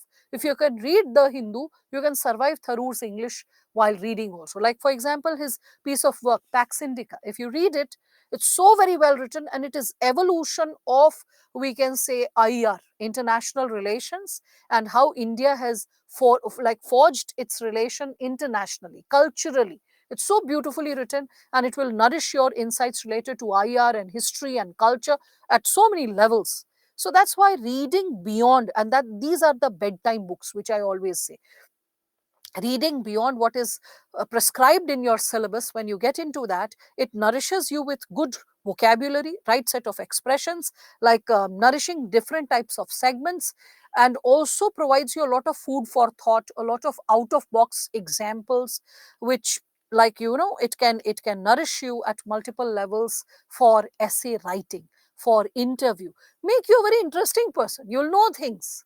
It's not like you're remembering only facts. See, with UPSC preparation, few of you who have been there in this journey for 6 months or so, you must be feeling that on any topic that you are hearing, you have an opinion about it. You are informed about it. If not completely, at least you are not like as point blank as your other friends who might be working in corporate sector or who might be in other domains of existence. You might be feeling so very empowered, isn't it? You must be feeling that um, the very, yes, TED speech are also very good. Like listening to the TEDx speeches are also good. They are also very empowering. But like, when you are reading something like that, you get aware, because listening to speech may not make you aware of the language. But when you're reading, you pay attention to flow of grammar, you pay attention to little anecdotes, you pay attention to vocabulary, right? So get into the habit of reading and writing. It might sound very traditional, but still your examination is based on the traditional pattern of evaluation. So this traditional pattern of learning will always be helpful for getting best possible marks for all of you. Okay. Now, with respect to this, good book list, so I was just talking about it. You can also read Development and Participation by Amartya Sen. In fact, Amartya Sen's book Idea of Justice is also good. You can also read Gurcharan Das. GC Das has also written good books.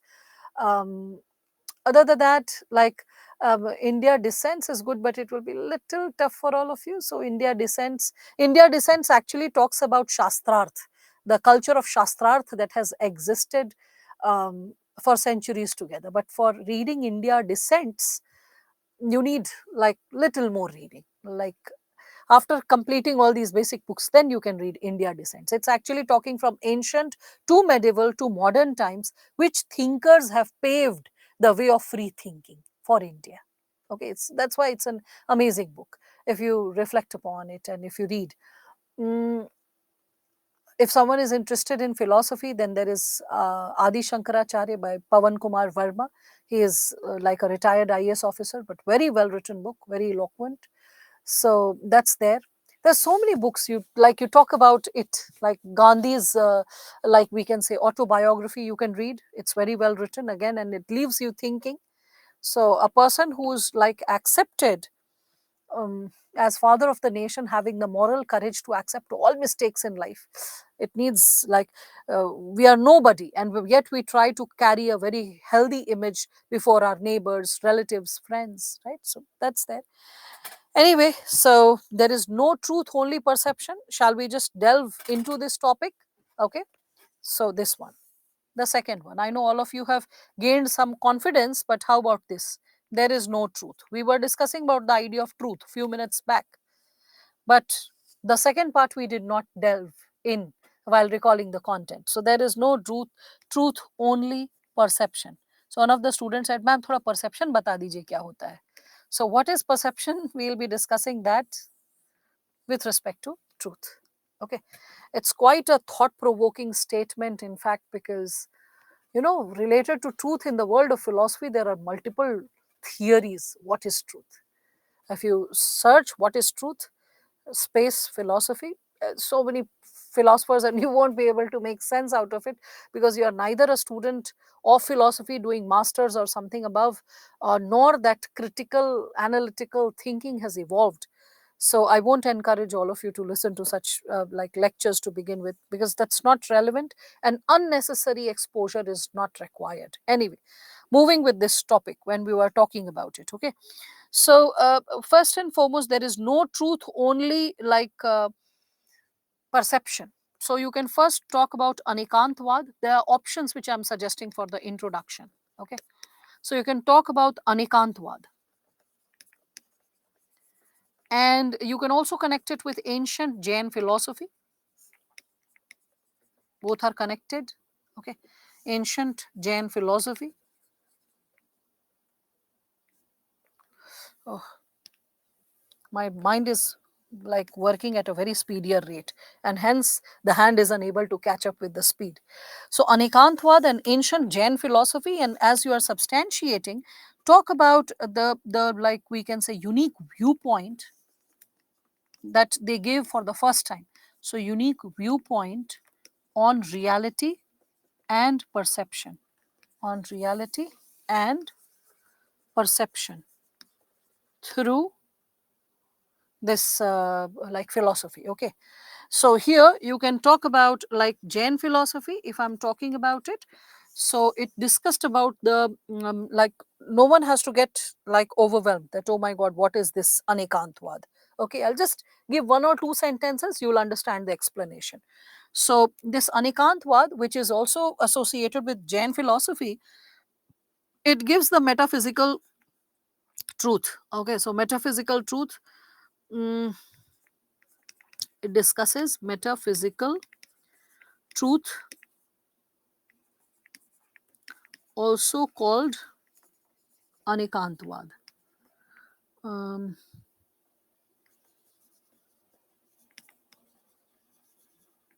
okay, metaphysical truth, um, and that appeared for the first time in ancient India when we speak of it. So, what does it assert?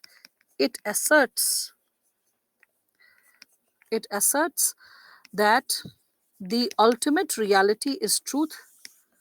The ultimate reality, and truth are intricate and multifaceted. Intricate means barik, something which is very fine. Intricate and multifaceted. Multifaceted, or intricate and multifaceted. So, according to Jainism, it is impossible to sum up.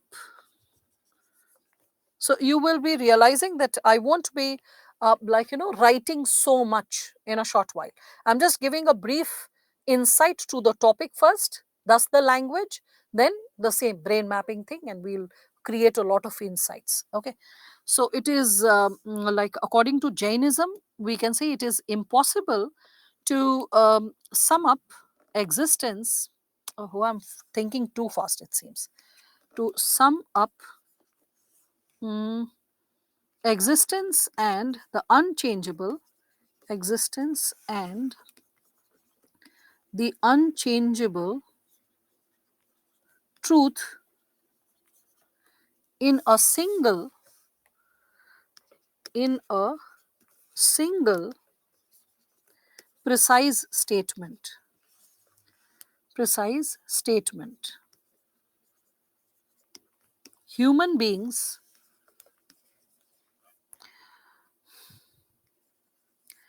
and their assertions of absolute truth, and their assertions of absolute truth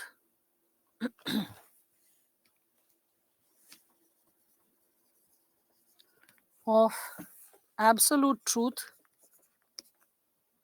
are at best partial truths, are at best partial truths and incomplete, and incomplete. Okay, you can also say the Anekantvad doctrine, it is associated with all knowledge assertions. So we can say all knowledge assertions must be qualified, must be qualified in various ways, in various ways. In different ways you need to like validate, cross check, prove. Okay, so in various ways, including being affirmed and denied. Like accept it and then think how it is correct, deny it and then think how it is correct. Including, affirmed and denied. Okay. Again, when we are talking about this concept of Anekantvad, you can also connect it with non-absolutism. Non-absolutism, or we can say non-one-sidedness. One-sidedness. Okay, so you're not biased, you're not having one-sided opinion, one kind of interpretation. Okay, and that is recognizing a diversity of, we can say, opinions. That is something which is associated with, we can say, various kinds of limitations of a person's perspective. Okay, different people's perspective, we can consider that. So Anekantvad, it is something that is acknowledging our perception of the universe. It is associated with our, we can say, the different facets which are shaping us, the different factors which influences us, and then determines what we finally live. So there's not like one factor or one aspect of truth. There are multidimensional aspects which consolidates what finally happens. So the idea of truth cannot be connected with just one aspect. Anyway, other than Anekantvad, I should also connect it with Western philosophy. So I'll connect it with Michel Foucault. Okay, so Michel Foucault, when I'm talking about this thinker, remember, written as Foucault and pronounced as Foucault. Okay, so Michel Foucault, he is also a well-known French philosopher. So you will be quoting this person: there is no truth, only perception exists. There is no truth, only perception exists. There is no truth, only perception exists. Okay, so there is a constant interplay between reality and perception, right? Constant interplay between reality and perception. Okay, And then after giving this, you can delve into the essay, start discussing that how, like, the intriguing notion of what we are living and experiencing in this world is associated with multiple perceptions, and can we like go ahead with debating this topic. um, to a certain extent, it's not a debatable issue, if you see, because wholesomeness of truth is not always realized and not fully realized. And for different age, different time period, we all can see that there are multiple theories. Like there was a time when we were believing in geocentric theory. It was later that Copernicus, and we think of like Galileo Galilei, who established the insights associated with um, heliocentric theory. So there's no truth, there is only perception which is guiding the world, and whatever the world is considering as truth. Like I can also quote our ideas of shadow. So shadow, how it is formed. Earlier we were thinking that shadows are formed because of like other reason, and later we found that the reason was crests and troughs. So the very possibility of what is truth is constantly getting hyphenated. See, people did not understand the negative impact of radium, and that's one of the reasons, you know, there were science kits whereby radium, little radium, I'm saying uranium, a bit of uranium, and yes, radium also was like shared in the science kits of students in America in 1940s 50s, if you see. And it was later that they realized that it is poisonous and it can cause multiple disorders. Similarly, you can see how human beings, like in medieval centuries in Europe, women used to paint their skin with a specific kind of chemical which used to make their skin pale white. It was considered that frail skin, pale white, is the mark of beauty. But that led to cancerous possibilities. Okay, and people were exercising that. Similarly, a lot of food items that we were into consumption, that have been existed in human consumption, which was considered fit for health, it was later it was realized, oh, it is unfit for health. So we have taken our own time to realize that what is good for us, or what ought to be there and what ought to be exercised. So there's no truth, there's only perception. We build a perception and then we live it, right? We build an image and we live it. So that's what we can consider.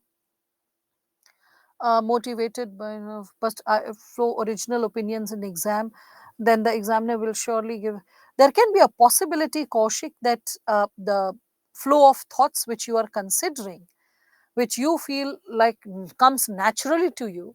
See, you can think of it. A standard 4 kid or a standard 5 kid can have a natural flow of behaving or thinking, but you understand that if the child is shaped in a way which is like value laden, and which encourages a child to alter the behavior, the previous behavior, because of which, like, let us consider a child is naughty, or a child is, like, let's say, a bit deviant, high on energy, trying to enthuse the class with his energy. So, like, the energy is fine, but it needs to be regulated and channelized in the right direction. That is what you will feel, Kaushik, as a grown up adult towards a standard 5 child, right? The similar opinion the examiner will have for you, that your honesty is appreciable, but the honesty needs to be regulated in the way the answer is thought and formally presented. Okay, so what you are accepting is very honest, a reflection associated with uh, like what is the flow of your thought. But the honest flow of your thought, though it is appreciable, yet there has to be a clarity in the way it should be regulated, channelized towards a, you becoming a better being who is capable to manage and regulate human emotion and thoughts, whether it is anger or sadness or depression. That applies to everyone. Okay, so because different human beings are charged by different kind of emotions, which can pull down the perception, which can pull down the effectiveness, which can pull down the participation as an officer. Okay, so rather than taking it as a virtuous act that I'm being honest, no, honesty whereby breakthroughs are needed. You're honest, that's great, but breakthroughs are needed, and you're not working towards it or accepting it, that can backfire. Okay, so let honesty be articulated in such a manner whereby breakthroughs have been achieved, and the breakthroughs you have achieved shapes your language, your thought, your perception related to a situation that you are asking for. Okay, So that's there.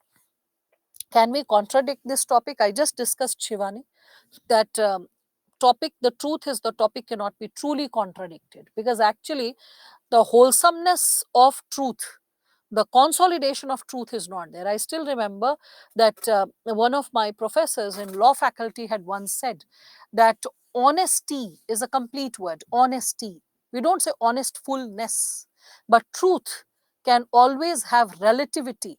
That's why we use the word truthfulness, as if there can be some emptiness related to truth, there can be relativity associated with truth, there can be, like, dimensions associated with interpretations of truth. Are you understanding that, Shivani, now? Yeah.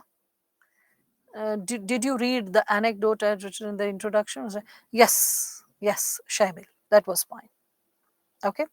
So I hope all of you are getting an idea associated with, first, the connotation of the topic. From where is it coming? I am giving you the wholesome idea, so that I know that many of you don't even know about Anikantvad or the Jain philosophy or Michel Foucault. But as a teacher, I'm supposed to give you first the source. Suppose even if you don't know the source, but you are understanding the essence of this topic, all of you know about Copernicus, all of you know about multiple experiments in history which failed or which were altered, ideas that were altered, and we arrived at better insights and perceptions associated with our existence, something which can bring in balance to our being, right? Can we note about natural and scientific truth? Yes, you can talk about natural and scientific truth, because natural and scientific truth are inalterable, and our capability to understand and interpret it creates ease of existence. So that's how. Yes. So now, very good. All of you are able to think of a lot of examples related to autoimmune disease or all that. That's great. So when you get there is no truth, only perception, first connect it with history, that how historically, okay, we can connect this given segment. So from the perspective of history, connect it. Then in history, then after that, think about it from the perspective of present reality, that in the present reality, how the component of truth can be associated with a false information, and this false information, fake news, okay, fake news connected with deep fakes, and all this is also referred post 1990 is considered as the era of, we can say, post modernity, and post modernity questions everything. It everything questions everything by negating it. जो भी बताया जा रहा है गलत है, ठीक है? So by negating it. So when you're questioning everything and negating it, that is called post-truth. That what is true we don't know, because every side is presenting its own case. The PM will say something, there will be facts to prove him. The opposition will be saying something, there will be facts to prove it, okay, or prove all of them. So what is truth? It is tough to know, because we are living in the times of post-truth. So there is no truth, there is only perception. And who is selling this perception? Media. Media will be further selling this perception. Okay, so connect it with media selling perceptions. Selling perceptions. Mukesh Ambani once said that Indians are data rich. And even before they become money rich, they become data rich. Like, for example, Indian YouTubers. He said that they are data rich. There are millions of views for even random things. And when they become data rich, it takes them time to realize with multiple subscribers over the time period, they become, we can say, like rich even in terms of money. I remember once Nitin Gadkari was saying this thing that I don't need to become corrupt. I keep giving regular speeches and I have my own set of subscribers and followers on YouTube, and I make 3 lakh rupees per month. So I don't need like a lot of money, and my basic needs are taken care of with my salary and my YouTube channel. So he accepted it like publicly. So you can think of all that. So perceptions, no truth, only perception. Perceptions are selling, and through all these forms of media. Think of future, how future can be altered, okay, altered. with our understanding of ideas. So think of over here, you can bring in artificial intelligence, you can bring about internet of things, okay, you can bring about the possibilities related to robotics, that how our reality, our virtual reality as well as physical reality can be altered. You can think of insights related to what Elon Musk is aspiring to create, right? Then there is no truth, only perception. Then you can talk about at individual level how we sometimes negate uh, facts which have occurred, and we build our own stories, or we build our own, we can consider, strong suits and stories around a specific narrative, and we have our own interpretation. So is our interpretation the true thing, or is it a, we can say, manipulated aspect of what unfolded before all of us?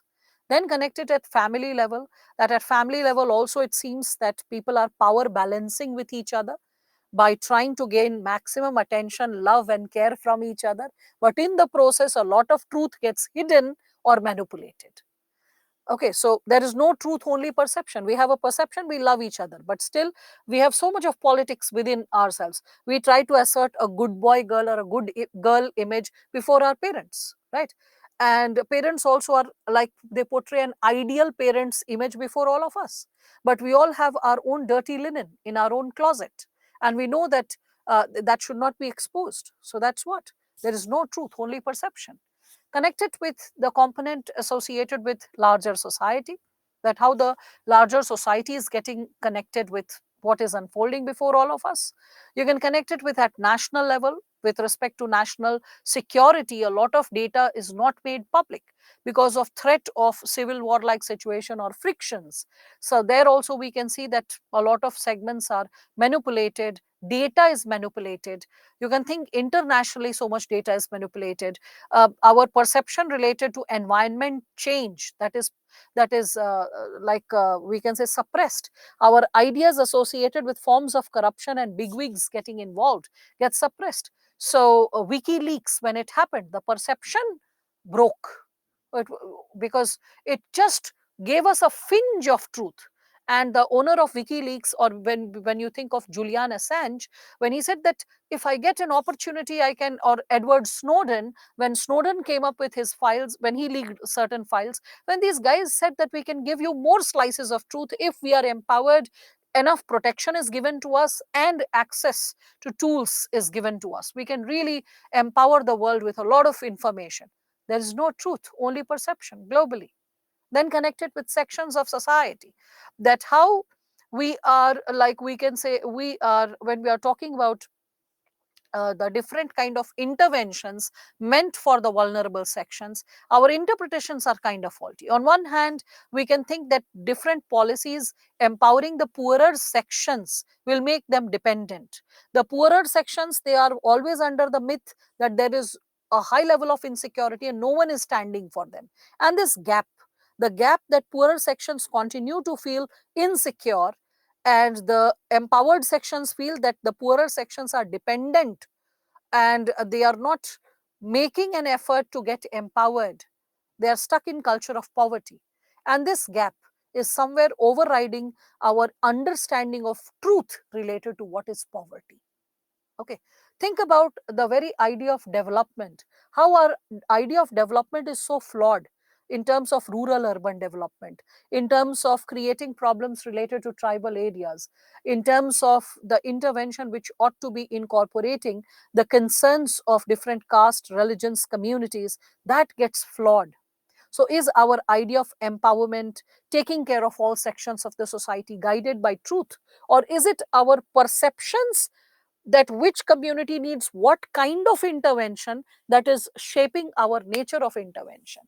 Okay, so that's what. Again, what are the challenges to truth? What are the challenges to truth, and what shapes our perception? Think about it. So, challenges to truth, keep building that segment, right? Again, truth is a subjective reality. So, types of truth, individual truth can differ from societal truth. Truth is relative to time, place, and person. So think about that, and why it is essential to maintain that also. So types of truth, so like individual truth or truth associated with time and place and person, substantiate that. Again, there is no truth only perception. Connect it within the world of science and tech, how ideas have changed. Connect it with environment, like the data that we have collected, or types of species, animals we keep collecting, and more species and animals keep getting added. Our ideas associated with the well-being and safety and security are ideas associated with global balance. We take IMF and World Bank with so much of regard, but what is the truth? Are they really safeguarding the global economy, or are they safeguarding the interests of the capitalists?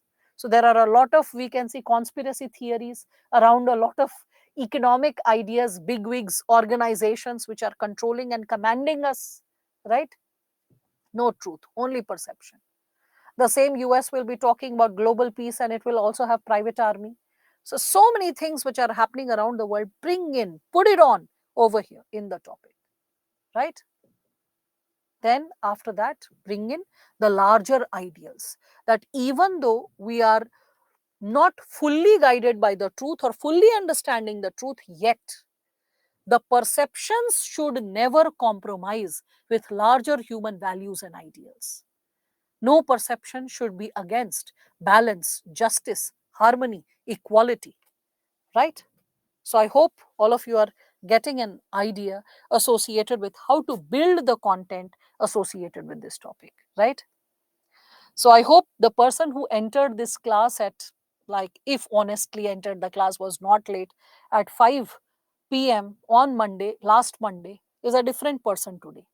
And all of you are realizing that it is all associated with being more and more thorough with GS content, more and more with worldly understanding, more and more with reading, working on language, working on vocabulary, doing more writing practice, practice, practice, and practice. That's the key to success, right? So, all the methods and techniques needed for essay writing, powerful essay writing, has been shared by me in these 6 sessions thoroughly. Now, what really remains is that how far you practice. The ball is in your court, and now you have to bring that change. You have to honor the change by constantly working towards it. Be like easy with yourself. Don't be too caustic. Don't be too critical, nor be too lazy. Be nice to yourself and be diligent. Be hardworking. Okay, be disciplined. And please keep writing an essay. To begin with, be kind to yourself. 4 5 essays, tell yourself, will be kind of very average.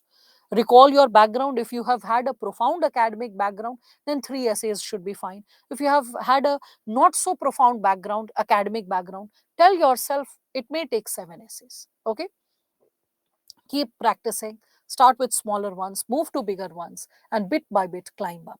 Start with easy GS topics, then climb up to philosophical topics. After every 3 GS topics, you can take one philosophical topic. That's how you can try to balance the given subsegments. Possible target areas I've already shared, right? So you can try writing on those topics. Create a bunch of essays, a list of essays, so that you can revise it before going to the exam. The list of points, segments which you have reflected. That's how you can create a lot of segments related to this. Next weekend, not this, it's Monday, no, yeah, it's Monday. So this weekend onwards, we'll have the ethics class, Saturday, Sunday, 12th onwards. So all those people who have not been able to attend the ethics class because of university exams or whatever reasons you have been quoting, you can attend the session this Saturday onwards. Those who have already attended the ethics session, you don't need to attend it. It will be just the same. Okay, because you can do not change the content within 15 days. Only you change as example. All right. So I'll be meeting with those students once again. To the rest of you, God bless you. Best wishes. Like, fight it fit and play it honestly. May God be in your favor always, at all times, towards your positive endeavors. Thank you. Good night. Take care, all of you.